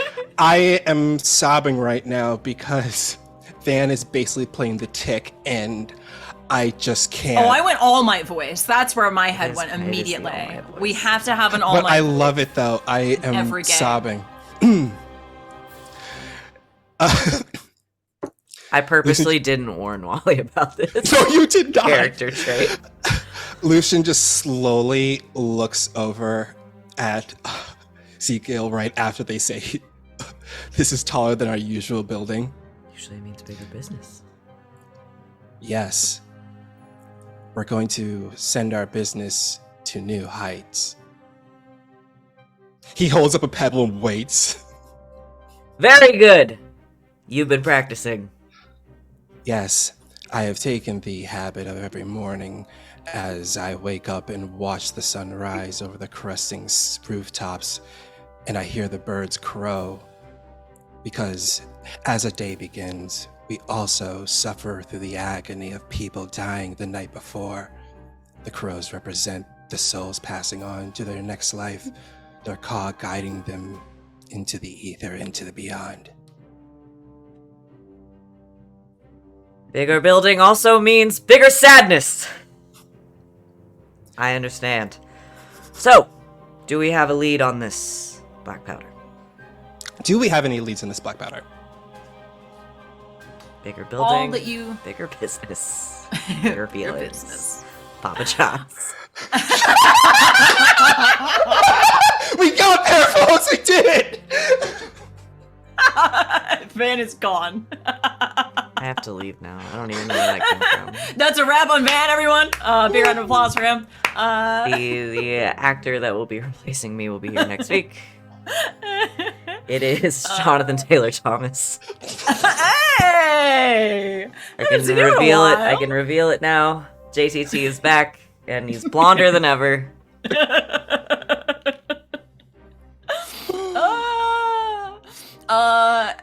The only info that Maria had given you was again this tidbit about the cart itself literally disappearing off of its regular route. Which, yeah, you can we can kind of give that to everybody.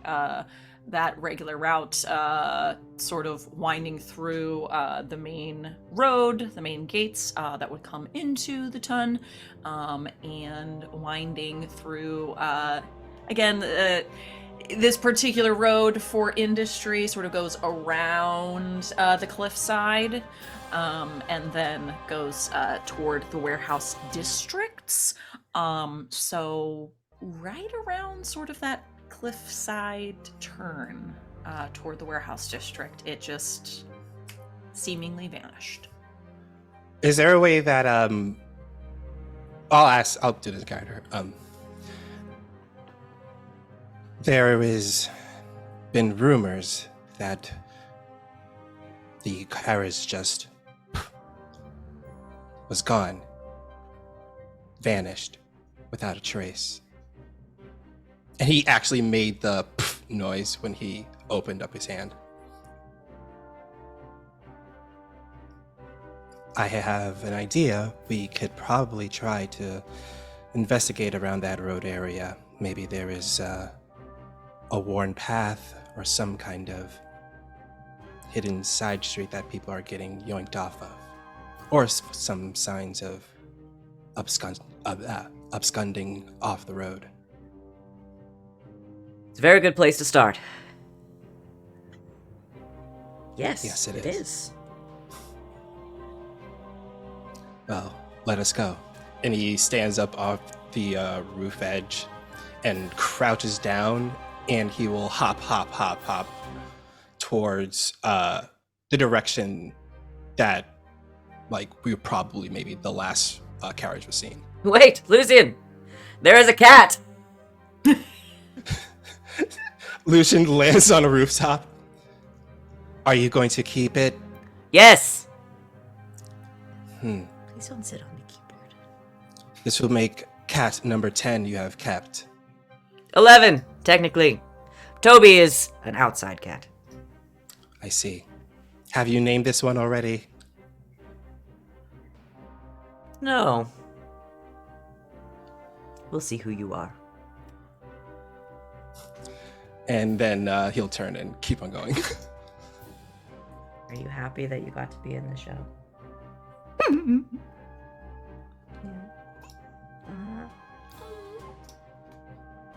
I think that's her first line. I think she gets her equity card now.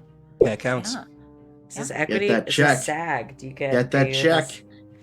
You have to decide what your name Hey, is. you get that one line, you're in. You're good to go. You've done it. You're doing better than me. I follow. All right, so we're going toward the cliffside road. Yeah. Okay. How about some of the rest of you? Are we following a similar path of logic to investigate, or do we have other ideas? It depends. Do I see two bunny people bounding across rooftops? In our as I'm- defense, you can only see Forge's bunny ears right now. Okay. Do I see two Black people Saad wears a bounding hood.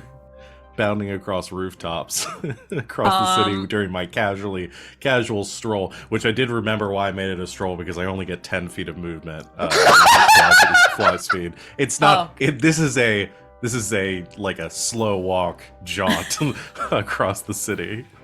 I can respect that. I would say let's make some stealth checks and for the bunny men, and let's make a perception check. You'll all be happy to know that not only is my stealth at disadvantage, but my modifier is also a -1. Oh, wonderful. Oh, wow. Fantastic. Yeah, boy, he wears plate Well, I got a 14. and is huge. Sidebar. Name suggestion for the cat, Echo, because Echo and the Bunnymen.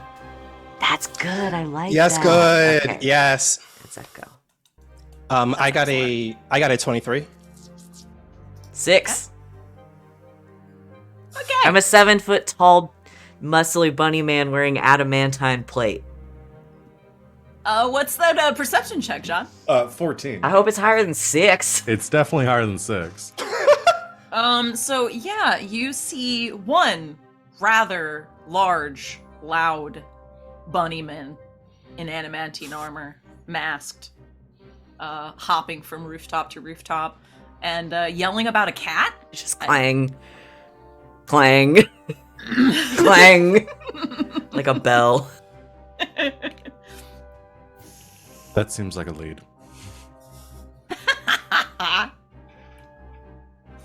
That's what all the ladies say about me. That's nothing. That's nothing. I'm just gonna follow. Excellent. This would be a great time, actually. Do Forge, well, obviously Forge and Black Sad are aware of each other. Are Forge and Black Sad and Maven aware of each other, as you do operate within the same tongue? Yeah, I don't. Maven's not really like a crime stopper as much as a crime causer in most situations. So maybe. Perhaps you've had run-ins being on the opposite sides of things? Hear me out. argue, Hear me out. You go first. I would argue it's hard not to know Forge. Yes. Yeah, I mean, okay, I will say, probably has heard rumors of the giant bunny man in armor running around the city, beating Who up no one criminals. connects to the giant bunny man blacksmith somehow. No, you're the Clark Kent. You just put on your glasses. Yeah. And Oh, this guy, I- the blacksmith is so nice. There's no way he would go around beating Yeah. up random people at night. Yeah, he might be 7 feet tall, built like a brick shithouse, but he's wearing glasses. Forge doesn't wear glasses. No, Forge Suspension wears a of mask. disbelief. Also, Okay. don't Forge- forget. Forge wears a shirt. So There it is. Yes. Also, Forge's hair is combed in a different direction. Yeah. No, it's exactly the same. Pompadour in the front, bun in the back. It's the same.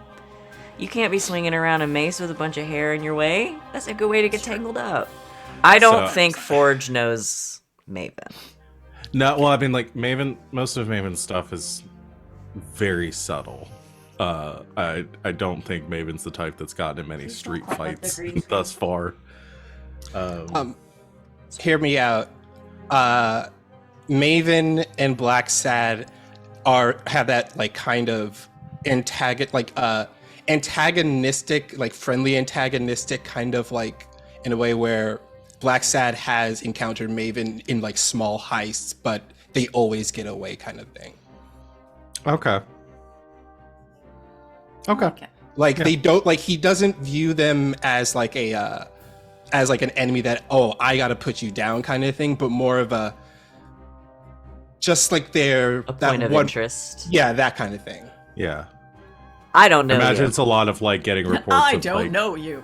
this painting has been stolen, and the jewelry was cleaned out, and nobody was hurt, and the person that had the stuff stolen was super fucking rich, so it Yeah. doesn't really matter. Yeah, I'm not going to argue with that. yeah. Okay, sure. You follow the loud bunnyman that you've seen around some nights. Do we clock Maven at all? Ooh. Oh, I'm strolling reverse. casually through the air. I'm not really trying to hide myself Stealth that bad. much. Perception good. Reverse. Make a stealth check. Make some perception checks. Well, that is an 18. Nope. I got an 8. 25. Damn. So You- we've noticed each other. Clock each other. But Black Side and I have no idea. Exactly. Nope. I lose my brother because I'm like, who the fuck is that? Is this a meet cute?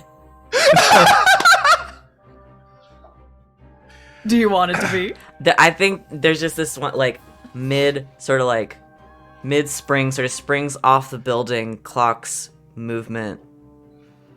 Slow turn to look. Faced first in the wall. Yes. Oh! But does the wall stand? Sort of stops. Are you? Just to see if you're okay.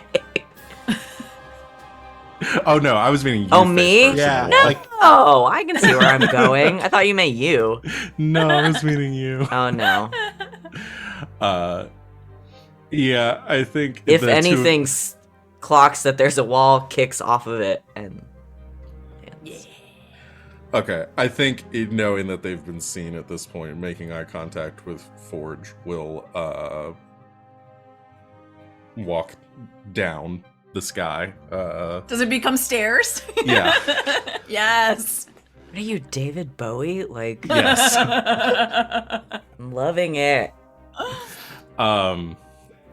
Towards you, and says, I didn't realize there was a festival today. I'm sorry? Masks. So, masquerade or something going on? Perhaps you could call it that.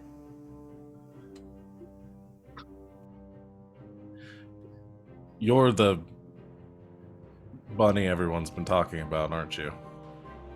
Have people been talking about me? You damaged a few roof tiles across the city. Ah. I'll have to return to repair them. Sticks out a giant paw. Forge. Just like takes their like What? one big charmed.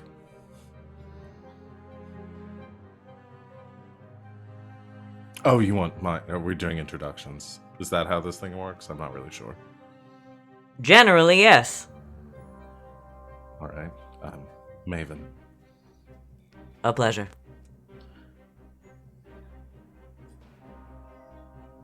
Are you just out for a run, or what's going on? No, I have business to attend to with my partner who I've lost. Partner, so sort of a crime-fighting couple, then, or? Oh, just my brother. Oh. So you fight crime with your brother? Sure, why not? I'm gonna get your identity before the end of this conversation. Oh my goodness, my precious baby boy! Just no one has ever talked to Forge long enough to be able to piece it together. I would like to remind everyone that while my dexterity is a -1, my intelligence is also a -1. Question, would I now notice these two talking? I think so. They're not. imagine. Also, and follow up, am I still like straight up like that notice that Maven has not noticed me, right? No, yeah. They no. go. Okay. I'm not. Yeah. So, you, Maven, after Ford says, with my brother, right behind you, straight up Batman style, is like, Maven, what are you doing here? Oh. You. Mr. Depression, was that your name? I don't remember. Black Saad! Right. It's good. That was spooky. What are you doing here? We're Oh, investing. brothers. When that happens, like when Maven turns to look at Forza, says that, you see the two glowing red eyes widen, looking at them. In arms.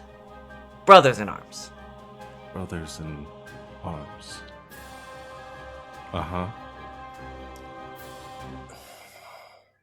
Yes, brothers in arms, in the fight of justice. He's like, he's just glaring daggers at Forza the entire time. I'm gonna cut the meat cute off right there and return to our other folks. Did we have similar thoughts on beginning to investigate this this mystery of sorts, or So it's okay.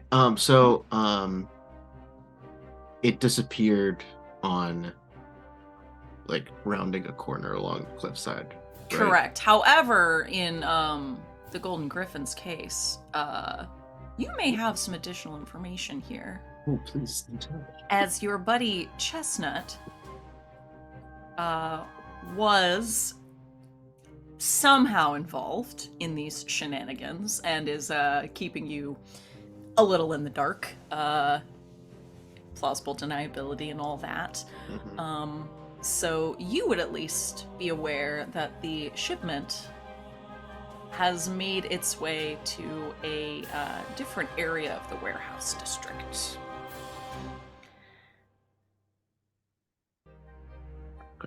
All right. Yeah. I think old GG is GG, that's my niece's name. Sorry, go ahead. was definitely used his quarterstaff to because it is just a metal bar, but use that to zip line down down the. Yes! First time! I'm We the did it. first to use it. We Just did it. like Down the funicular. just going down. You know, yes. he's It he's just gotta sounds do like you guys are saying Banicula. it. No, well, if that's one not of what I- you ends up That's- having vampirism, that's exactly what we'll have. It's me. so- I already look like Banicula. It's very cinematic because it's like against the moonlight, and you just see like the wings on the helmet and the flowing scarf going. Oh yeah, down. it's literally it's very Ocean's 11 or Ocean's 12 when you've got the dude in the background stealing shit of just like all three of these. Yeah, I just They're imagine talking. during that conversation that was happening, you just see it just like Just in across the background. moon. And is making his way to that other part of the district. Perfect. You got a little bit of a head start, so let's jump over to the purple ooze. Yeah. Because all I really have to go on is that the shipment went missing, where it disappeared, and that I need to recover it and find who's responsible and get it delivered. Correct. So I think is going to probably would have looked at like maps of the district beforehand and kind of plotted it out from there. And so rather than going to where exactly the wagon disappeared, it's just going to kind of start sweeping through other potential warehouses where they could have absconded with the goods. And just start like kicking down doors essentially and looking for like because presumably all the shipments have like the company's logo on them or something, and so could quickly determine like, oh, this is not where it's supposed to be. Fair enough. I'd say I guess this just an investigation check then. Cool. I also have a -1 in intelligence and no proficiency here, so oh god damn it, it's doing Furry the thing where the dice friends. takes Okay, who has a million positive years. intelligence stat, please? Lucien does. Okay, Lucien good. does. Okay. good. Is that it? Is I'm that it? taking- Are we all himbos? Is everyone himbos?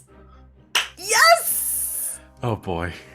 The entire party was dumb stat intelligence. Yes! Am I the only one with? Wait, Mike, because my Well, intelligence is. Jean, I assume, does as Oh an yeah, mine's a artificer. +5. Yeah, Yeah. artificer is Yeah. so Okay, smart. yeah. Yeah.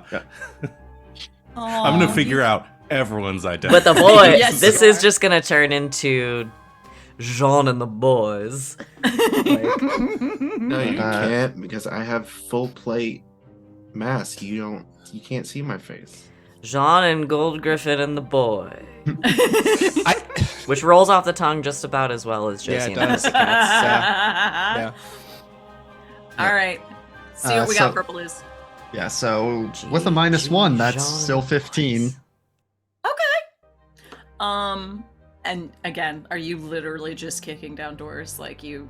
I mean, maybe being a little more subtle than that. You know, using the big arms to like climb up and peer through windows, see if there's anything that could be, you know, black powder in the warehouse, and then if so, making his way inside to try and ascertain. Okay. Roll me a stealth check as well then, if we are trying to be. I need to figure out because it's rolling the virtual dice, but it's at like 2 frames a second, and so it takes Oh, forever no. for my Are you dice roll. Are you doing it on Chrome? Yes. Do you have your hardware acceleration off? I think I do right now, but that is a natural 20 for 26 stealth. Okay. Nice. Okay, Yeah, so if you have it off, that's what gotcha. that's Good what to makes know. it so. So that's the setting that you toggle to do screen shares of the Mhm. things that they Mhm. they want you to Mhm. block. There's also a way to turn the Uh-huh. virtual dice Hey, I off. think you can turn that off somehow. But like All to right, watch the so- virtual rocks clicky clack across the screen. Well, when they're not That's also clicky clacky and they're just doing a slideshow, it's not nearly as fun. Yeah, that's fair. Okay, excellent.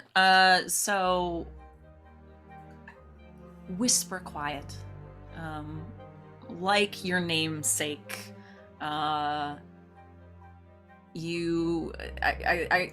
want to say you're like almost like monkey bars, like across the warehouse district, peeking into windows, etc. Was it 15 investigation? Yes. Excellent. I will say with that, you two things happen at once. One,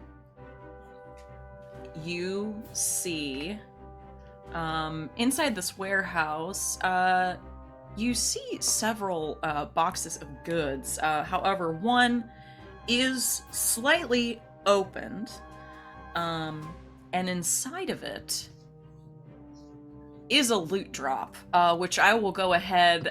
We have received. Thank you, Z. So Alex, I will have you roll a D100 for me, please. So Okay. no, so roll me a D10 first. Okay. I want a loot trial. No. Well, maybe. Okay, we're gonna see what it is. slideshow incoming. Ha! Because if it's like our first I'll look loot up the drops in thing other for game, how they're to very turn Yeah, this off. I'm looking it up right now. That is a 3. Okay. And now roll me a D100. Okay.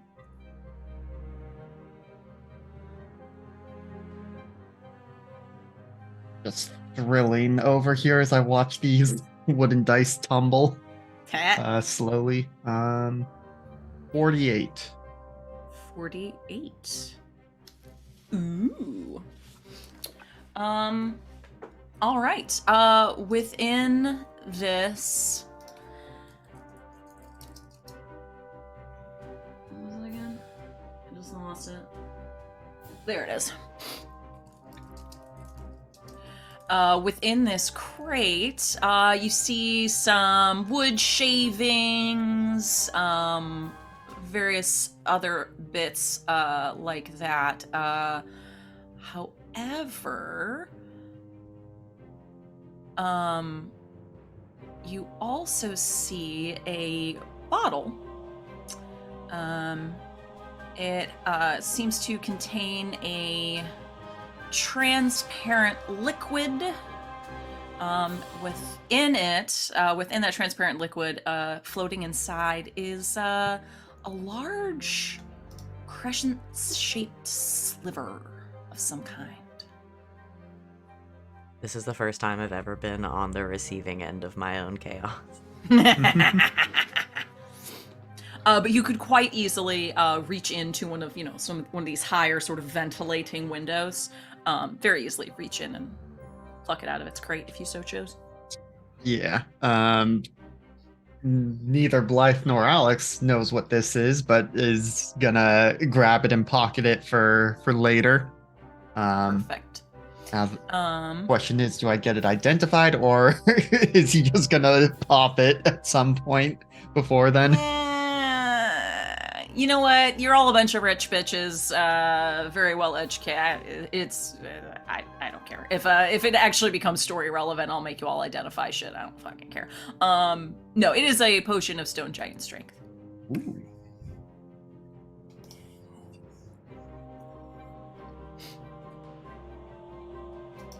Which I will.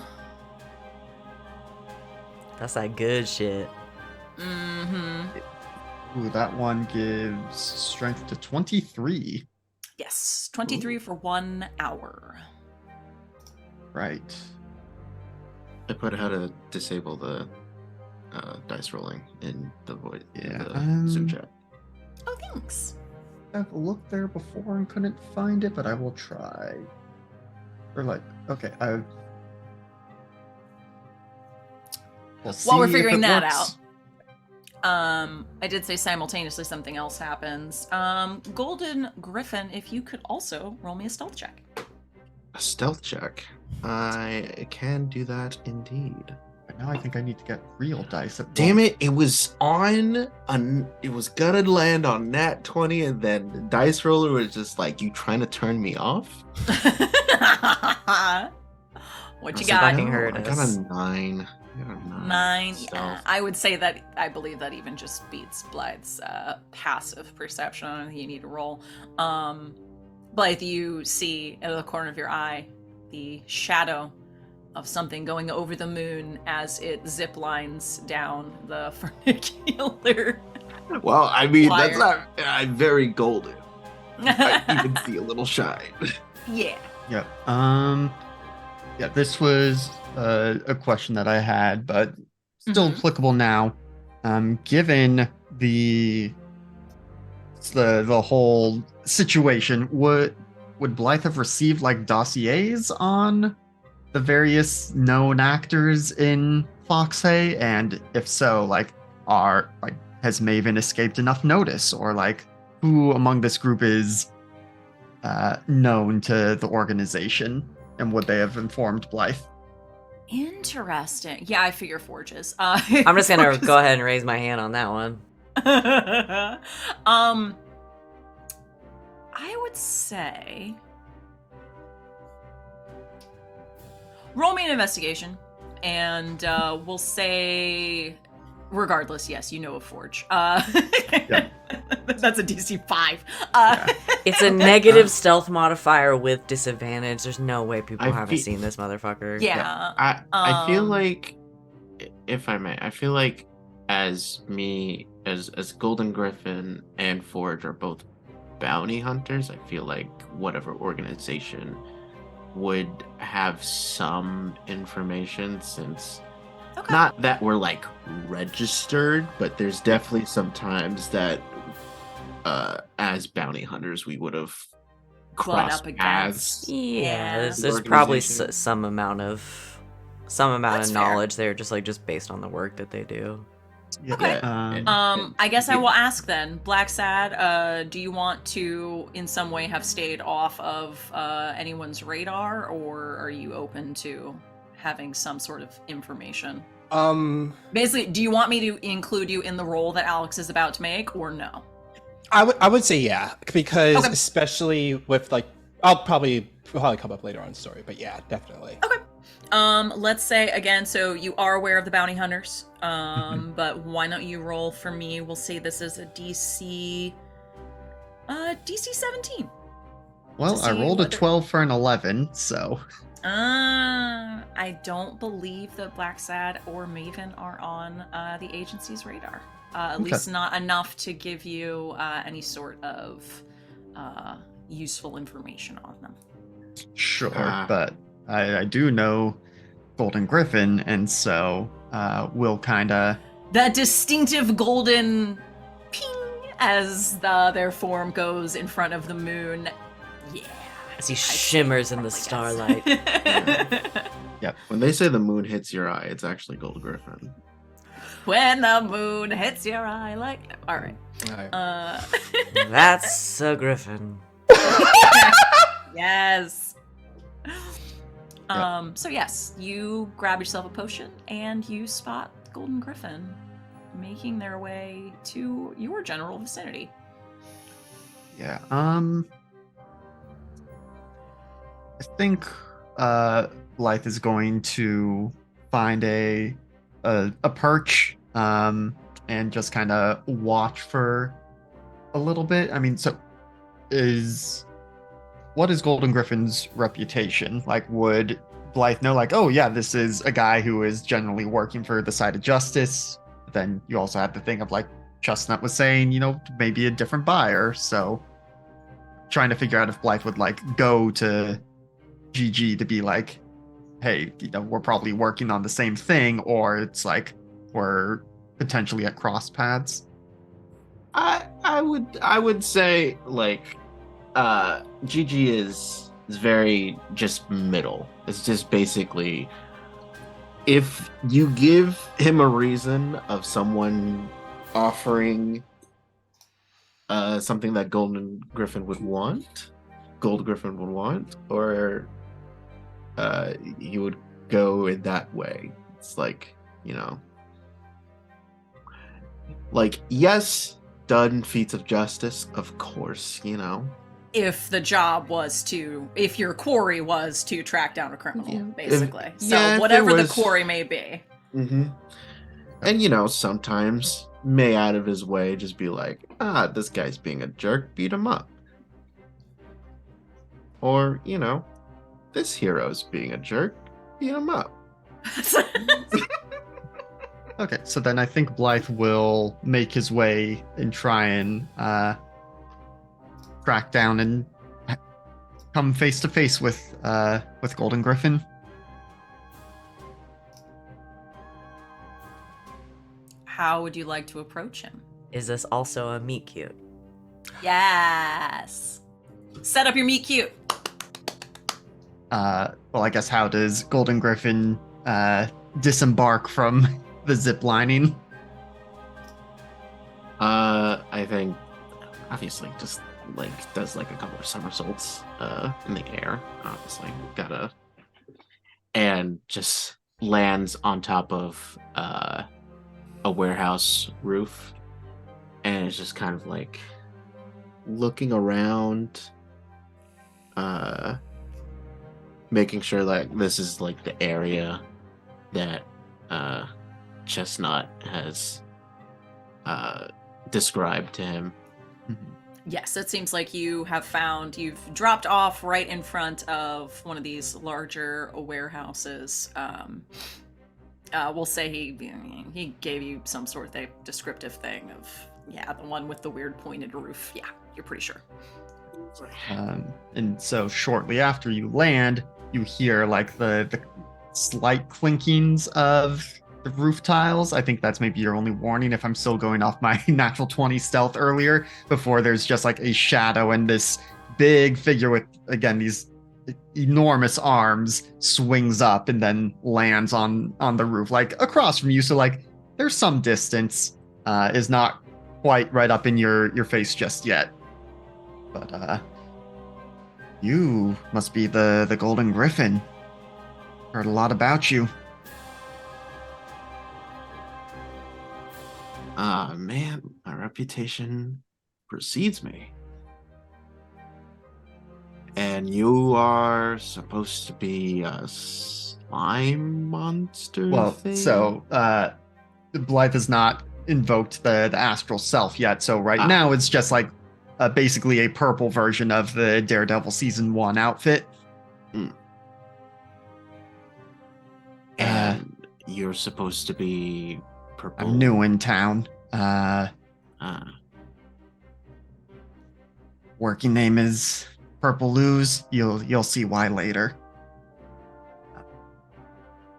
But I imagine you have heard about the missing black powder. And if I did? Well, seems to me this kind of operation probably took a small crew to pull off, so might be good to have more than just, one of us working to crack the case. So thought might be good for us to team up here.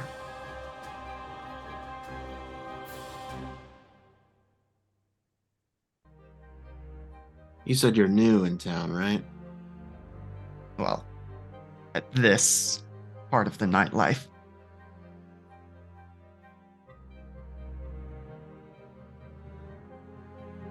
Okay. Tell you what. You can follow me. You can learn the streets a bit. Get used to it. And we'll see where you stand. It's not often we not often newcomers come around here. Yeah, I've heard the less savory guilds don't necessarily take kindly to those of us in our line of work. Just depends on which side of the line you are. And just, Gigi will just jump down. Blythe is able to, or the Purple Ooze is easily able to keep up. Excellent. Let's jump back before we end for the evening to our Jean and the Bunnymen. We have this is just all band names. It's just all band names with Jean at the beginning. I love it. The Maven and the Bunny Boys. The Maven and the Bunny Boys. Maven and the Bunny Boys.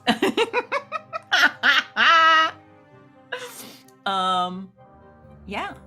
Maven and the Buns.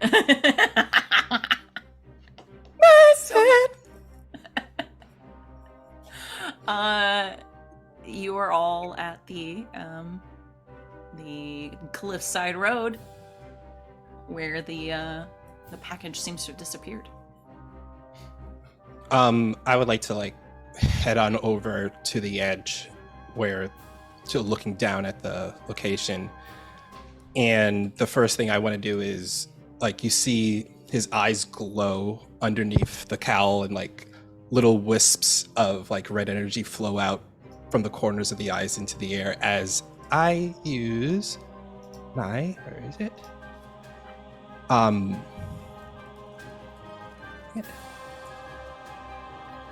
I pretty much use my Blood Hunter skill to check out for any Fae, Fiend, or Undead that's in the area.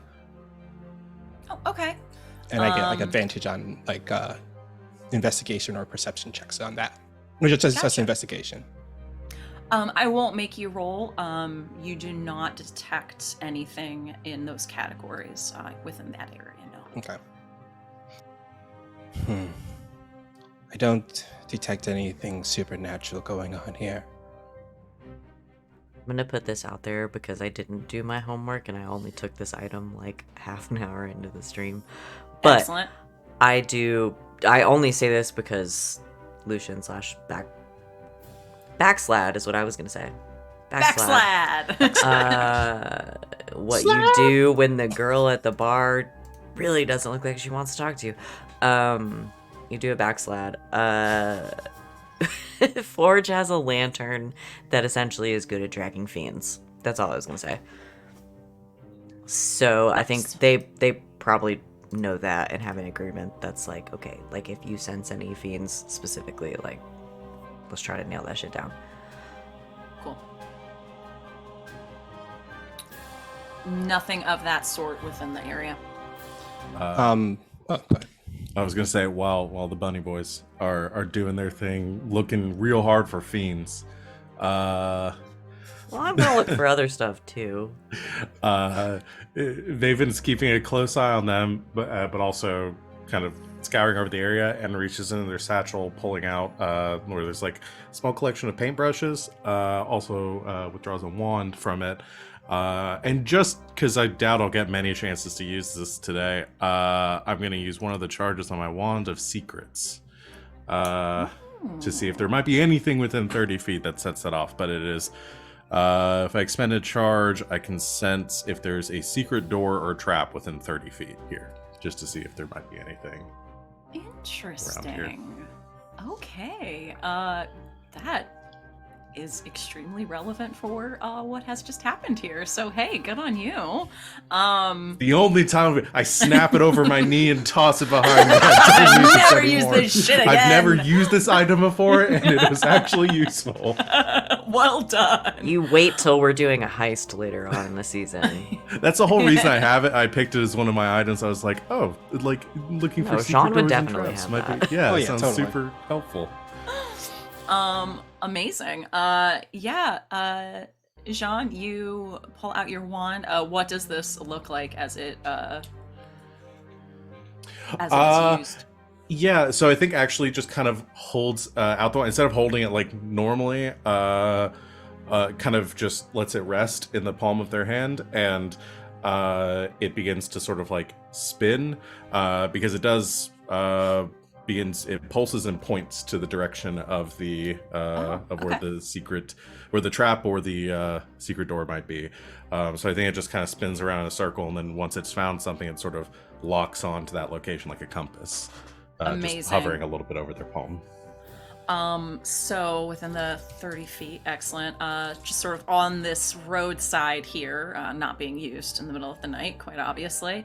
The wand spins and stops, pointing right at the outcropping at the edge of this sort of a dead man's curve in the road. Okay. John will stride up to that, like at the wall, or overall like off the edge. So right at the edge, they have it built up again. There is sort of almost like a fencing situation, like trying to at least protect the side from people falling off the cliffside.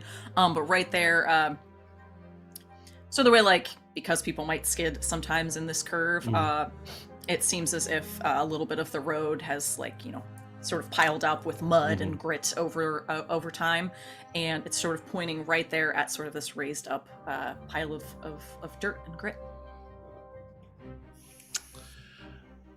I think there might be something here, gentlemen.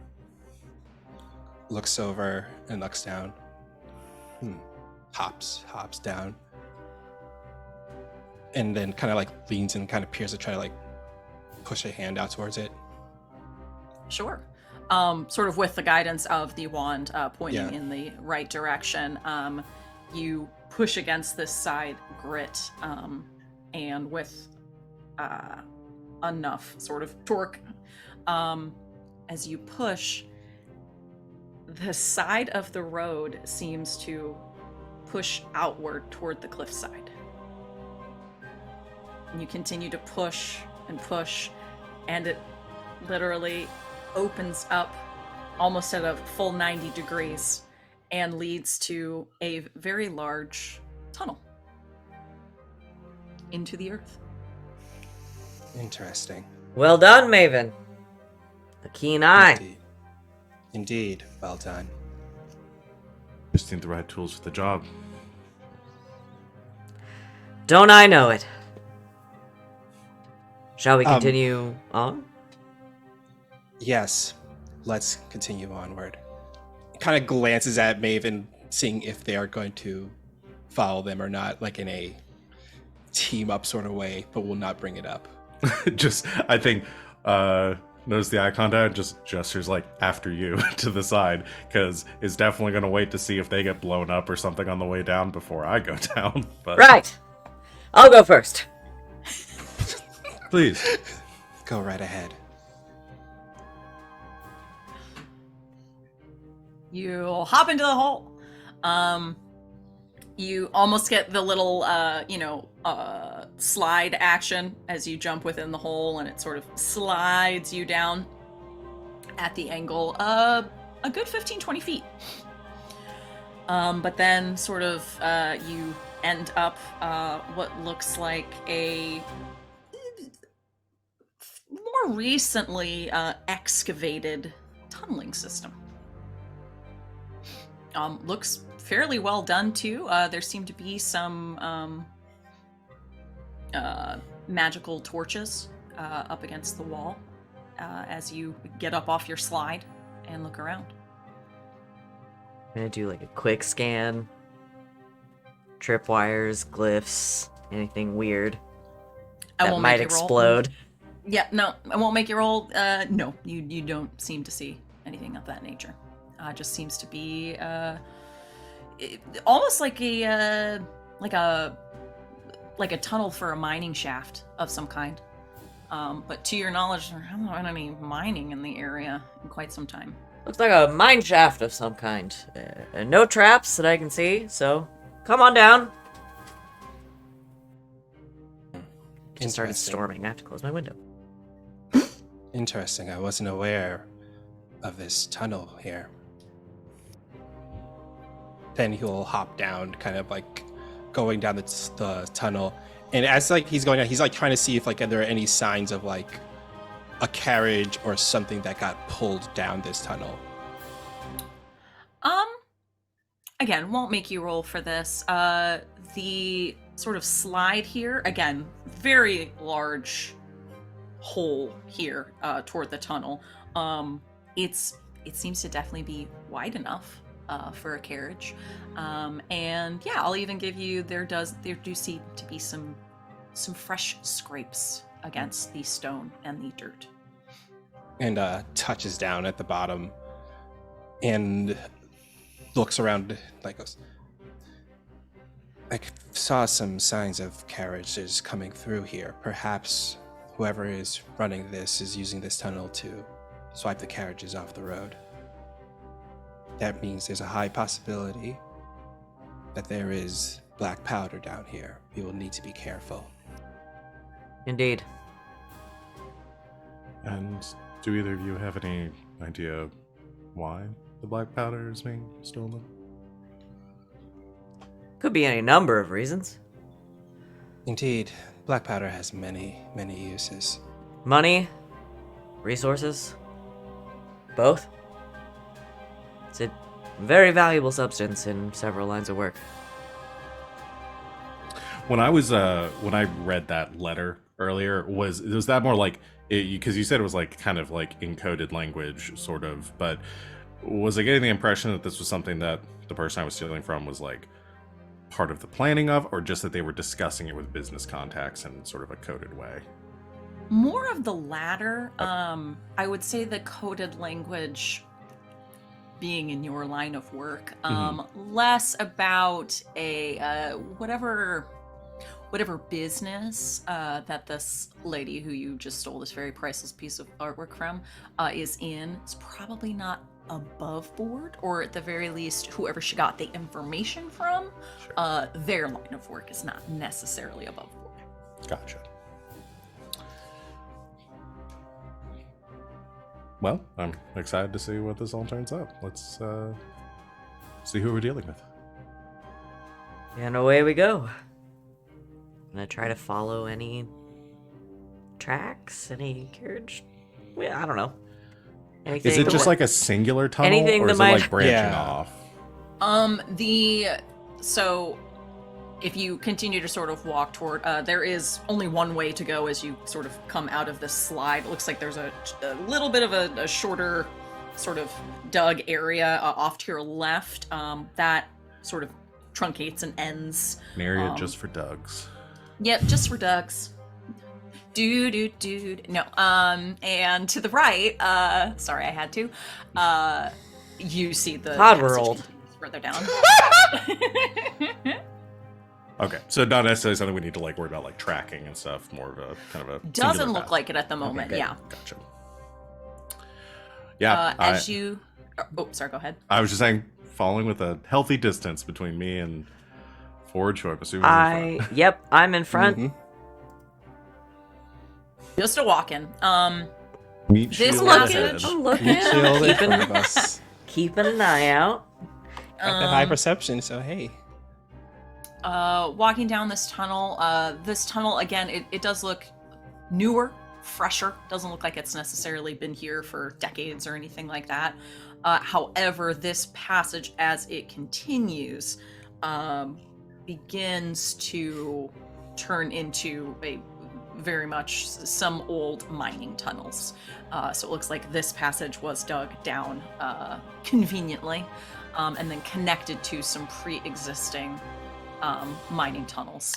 So it looks like this is fresher, like something that was installed for this caper. Precisely. Okay.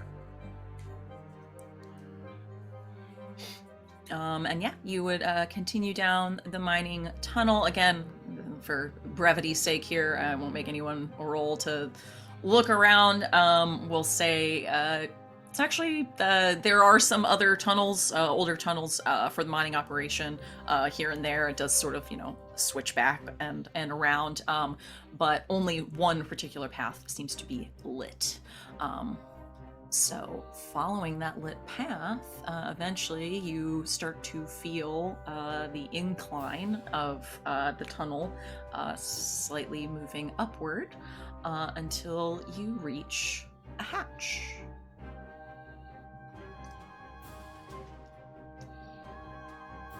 I'm gonna just put a big bunny ear next to it. See if I hear anything interesting. Yeah, roll me a perception check. Ooh. That is 17. 23. Oh yeah. Listening carefully. Seems to be mostly quiet. You do hear some scraping, perhaps footsteps over the hatch. A little bit of talking. Mostly just kind of chit chat, really. More scraping. Seems to be a little bit of a pattern to it, almost as if someone is sort of pacing over this particular hatch area. And you hear, all right, when's the handoff? They said they'd be here in the next hour or so. Why? Don't get antsy. They were late last time. Just want to make sure this gets done. Yes, all right. We just sit down. You're making me nervous. And you hear the pacing seems to end, and things get a little quieter. But you do hear at least two distinct voices above you. It appears there are some perpetrators above us. One is nervous, pacing back and forth. The other's trying to reassure them, talking about a handoff. Handoff. Perhaps involving this black powder. Did you hear anything else? No. Must be, though. See. So how should we handle this situation? I was sort of assuming this was the point where you types leap up out of the bottom of the hatch and monologue about the justice, and then start punching in faces. We could. We could persuade them to perhaps behave differently, or Does that tell work us- often? Convincing people to stop the crime that they've already done. You'd be surprised. Or we can punch their faces in. It pulls Or- out the two large handguns. One of you can try to sneak up through the hatch, but I don't imagine Puts that the two large handguns away. working. I They could. seem very close by. But I have no idea who any of these people are. I would need more intelligence before I tried to impersonate one of them. On A master that of note- disguise, then. A master of Indeed, disguise. They are. I'm going to be a master of Master of disguise. disguise. We're gonna go over time. I'm sorry, we'll make this quick, but I do want to jump back to our other two Monks. monks. Our Monk monks I just are realized squad, what the monk monks are. squad. Yeah, Monk squad. monk squad. One squared. Golden Gryffin, you are leading the purple ooze. Where do you go? If this is the building that we are supposed to be, that I'm supposed to be exploring, then I think I'm just trying to find a window to peek in. Very easy to do. It's a fairly extensive warehouse block. However, you do spy in the east corner of the building. It appears that there are a couple of crates, fairly visibly with the logo of the powder keg stamped onto the top and sides. And you see two individuals sitting in chairs now, it looks like, with a small little table next to them. Looks like maybe they're playing some cards.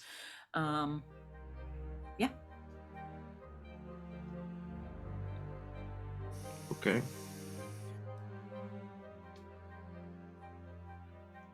right. Well, So how do they do this in wherever you're from? well, that hardly matters. My employers want me to find those responsible, make sure the goods get delivered to where they're supposed to. Hmm.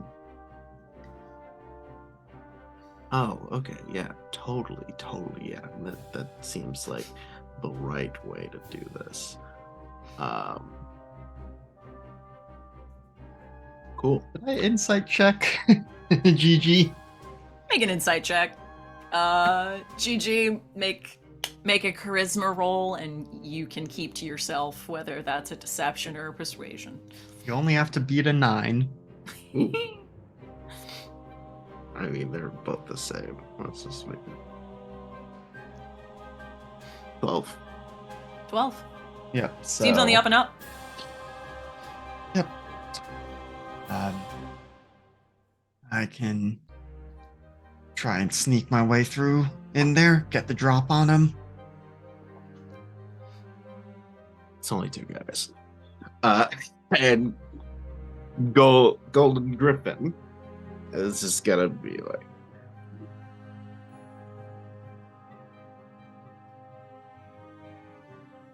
gentlemen. You just busting through the window? Walking in. No. Okay, so you wait. So you were up at the window. You're both like up at the window like this. And then what? You just jump down and walk through the front door? Yep. Okay. Yep. Go ahead. Gentlemen. You can't just sitting around being all exposed like this. You're making it way too easy. We'll go ahead as we end. Say, Forge, you very clearly hear that exchange. And these two gentlemen jump up, crossbows trained on the Golden Gryphon.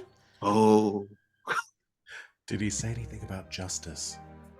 From below, I think Forge just like looks at the other two, smile gleaming, 2 big bunny teeth. No.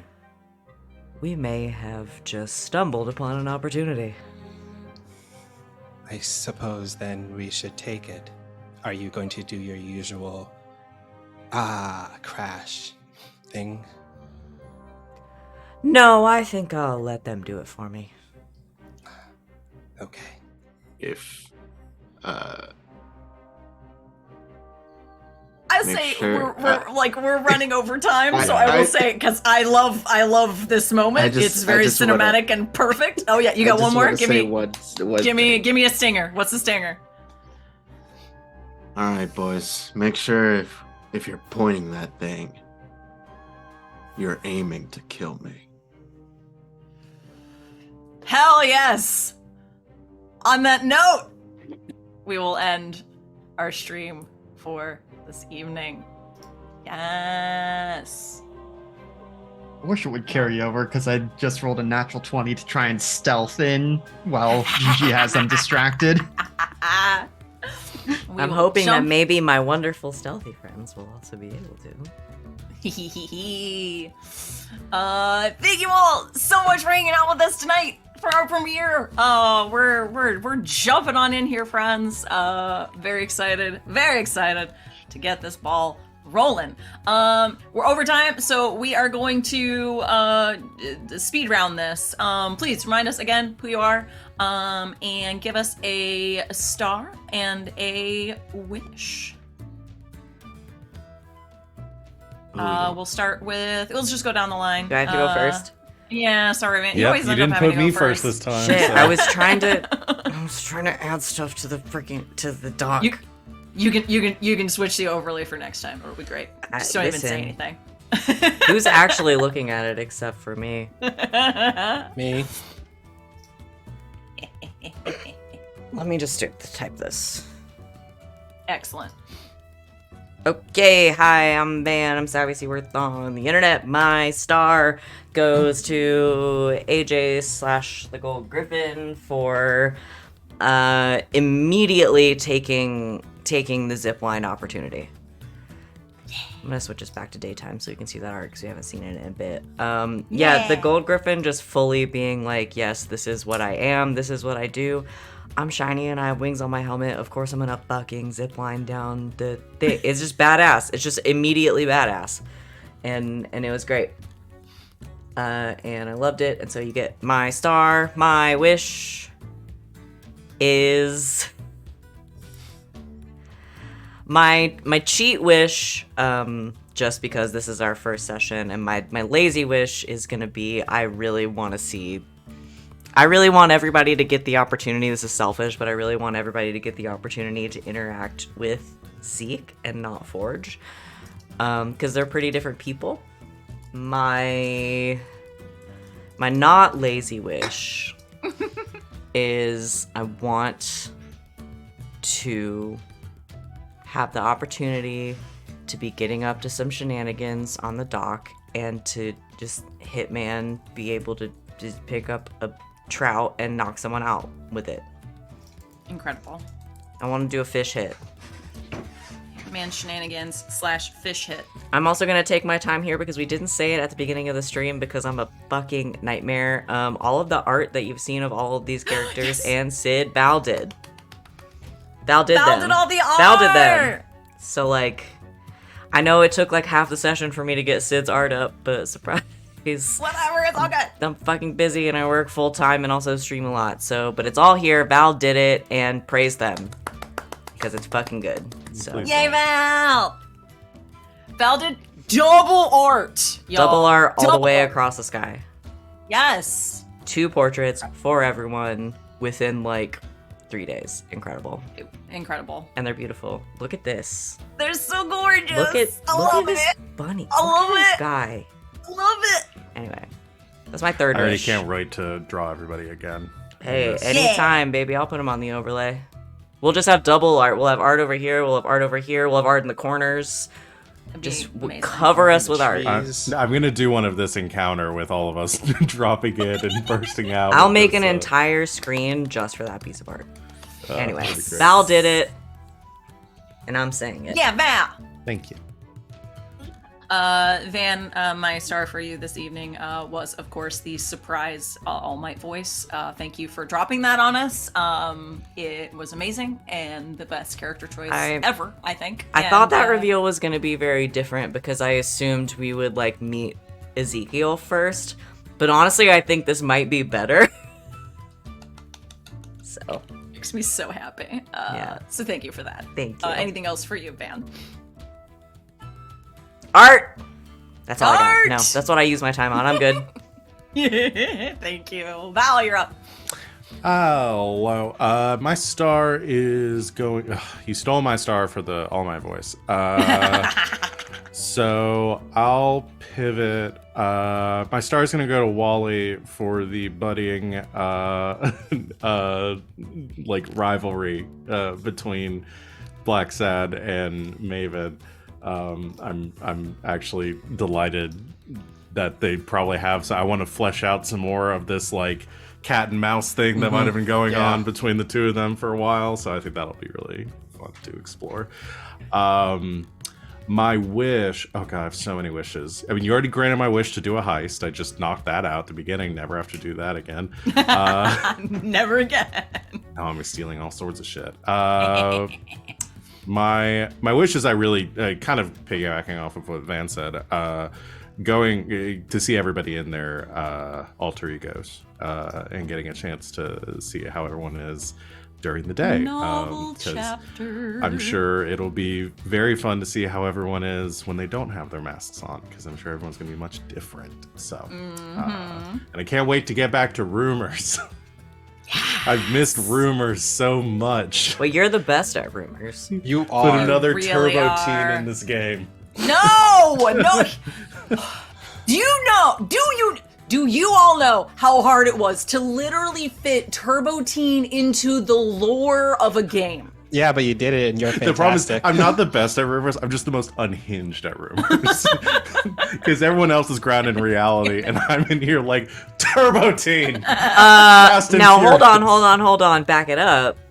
Turbo Teen was my wish originally. No, Turbo Teen was definitely my Nope, wish. nope, Your wish was Fast and Furious. I started Turbo Teen. And I'll die on Debatable. that hill. Okay, my wish was Alex, at least the boy band. We're gonna have to go to the I think tape. that was- Alex, you'll probably go back in notes and tell us. Oh, I have stars and wishes too. I'll go back. I'll let us know next week. Anything else? for No, you? that's me. Thank you. Alex. Val gets a star from you. Oh, I'm sorry. Yes. No. My star was that entire introduction scene was incredible. I loved it. I know exactly who Sean is. I know exactly who Maven is. I know everything I need to know about this character in like 2 minutes. Mwah. Incredible. Thank you. Okay, I did not, in that very brief time, find who started Turbo Teen. It's okay. I'll find it. It's good. Yeah. It's good. It's good. Hello, I'm Alex. I'm Cute Some Guy on the internet's here Tuesdays and Thursdays, and LB's channel on Sundays. Let's see, my star is going to go to I think to Val for just the visual of the walking on the paint. Like, I don't know enough of the mechanics to know is it just like a 10-foot fly spell, but just the flavor of that was very fun. It's just a 10-foot fly spell. I just had to justify why it was only 10 feet per round. Mhm. Thank you. And then my wish. I'm because it is very similar to just seeing all the the alter egos in the civilian lives, but I specifically want to hear how everyone's voices change for the alter egos. And if it doesn't, that's fine. Suspension of disbelief, plausible deniability, all that. At the very least, how everyone's hairstyles change. So. The group of words that we can never decide fully which one we mean. Mhm. Yeah, I think that's it for me. Awesome. I don't my have to star. do dad jokes this You time. don't have to do dad jokes this time. Hey, Could. you could. If the I still spirit have moved some we you. didn't use last time. We are so over time. We'll start it. It'll be the next time. We'll my post them in the star for Alex- Discord. There we go. My star for Alex was I love a good secret door, and the pendulum and the grandfather clock to go down to the bat cave brought me such joy. That was incredible. Thank you for that image. Excellent. Thank you, Alex. Wally. Sup, y'all? It's me, Wally. You can find me on the Twitter, WALLE132, like the cute little Disney robot. My star goes to AJ because it's just really big, like, Green Arrow vibes with Golden Gryffin sliding down the zip line. This silhouette against the moon. I feel like that's also the whole vibe they have. Like, just a really Green Arrow type character, like, full of swagger and everything, and I am really digging it a lot. I'm going to be applying a lot of superheroes to you guys as this game goes on. My wish is also along the lines of seeing everyone in their civilian identities. I guess though a selfish one would have to be not a family dinner, but a gigantic dinner where all of us have to be in the same room with each other.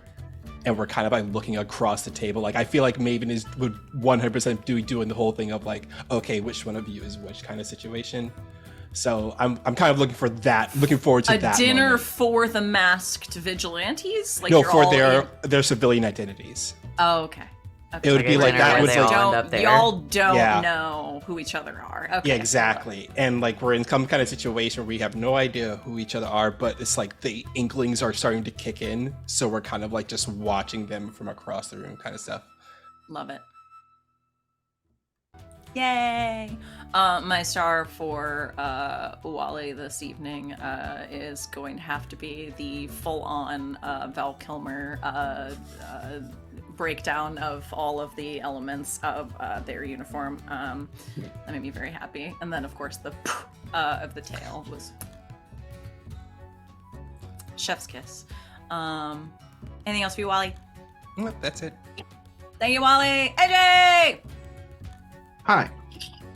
I'm AJ, also known as Husha Kid. You can find me on 3T's of social media, Twitch, Twitter, and TikTok as Husha_Kid. I am a video editor, TTRPG performer, transcriber, variety streamer, and stream technician. For me, on the first Tuesday of every month, you can find me over on Misty Mountain Legends at 7:30 p.m. EST, where I play Dolph Fitzgerald, your cool bro halfling cleric in Farrell and Friends. We are going to initiate our plan for just something that has been cooking for like 2 months. We gotta save our son. My son! My star for this session, man, I just like playing. This is a good first session for me. This is my first time on this channel playing with you guys. Oh, not my first time playing with Wally and Sid, but my first time playing with everyone here, and my first time playing with Sid as the GM. How was it? Did you have fun? Yeah, have fun. Have fun. Good. I'm looking forward to flirting with you more.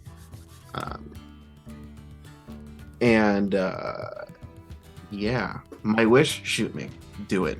Fucking shoot me. Shoot me. Oh, he's gonna fit in great around here. Shoot me. Yeah, he is. Just the Batman. Hit me. Flirting and violence. That's all this show is just flirting and violence. Pretty much is, yeah. Yeah, flirting and violence. That's it. Yeah, my this is completely unrelated to your character stuff, which all of it was wonderful, but my star for AJ tonight was the random pacifier. Boo! Boo the pun! Perfection. Thank you. Again, my stars are usually just like tiny little silly moments that just give me joy, so just be prepared for that. And lastly, our new thing, a token. I had y'all fill out little moments that you enjoyed throughout the session. And unlike This on is Saturdays, hard. I remembered to contribute to this one. Hey, yay! This is hard, because there's a lot of really great ones on here, but we actually have 2 each for Van and AJ. I'm gonna regret this, but Our since- sunglasses do also match, so. Yes, your sunglasses do match, so I'm gonna have to say, I'm gonna give you both a token. Bros! Yeah! Token bros. Token bros. Token bros! As a reminder, these tokens, How in the world are we gonna are- track tokens? I would keep them in your notes on your character sheet. And that token is usable essentially as, think of it as a, what's it called? As like is it fate points? Yeah, think of it as a fate point. You can use it for a given situation, for a roll, for a RP encounter, basically anything you're looking at. And you can use it to turn in and you tell me what happens. Like box tops. Yeah, like box tops. You Did turn enough, it you in get a and canoe You get a free pizza. you get a free pizza. for your Oh, whole yeah. class. Or my whole class. We Oh, should no, use our that's- tokens and get 2 classes worth of pizza. That's like 4 pizzas. These are powerful, powerful items. Use them wisely. I'm out of focus. We've gone wildly over time, but it's a premiere. I don't care. Thank you all so much for hanging out with us tonight. And we shall dive into combat an interesting RP session, TPK, who knows? You'll have to join us next time. Surprise, the two thugs are level 20 adventurers. You said shoot you. Yeah. You did say shoot you. Look. Maybe check the CR on the bad guy next time before you say that. No. Thank you all so much again. Thank you in chat for contributing. And as always, thank you to my amazing players. You all make this a joy and a delight. And until next thank you for the time- game. Oh, no, thank you for the game. Thank you. A good game and good night, internet. Good games. Good game. Good game. Good game. Good game.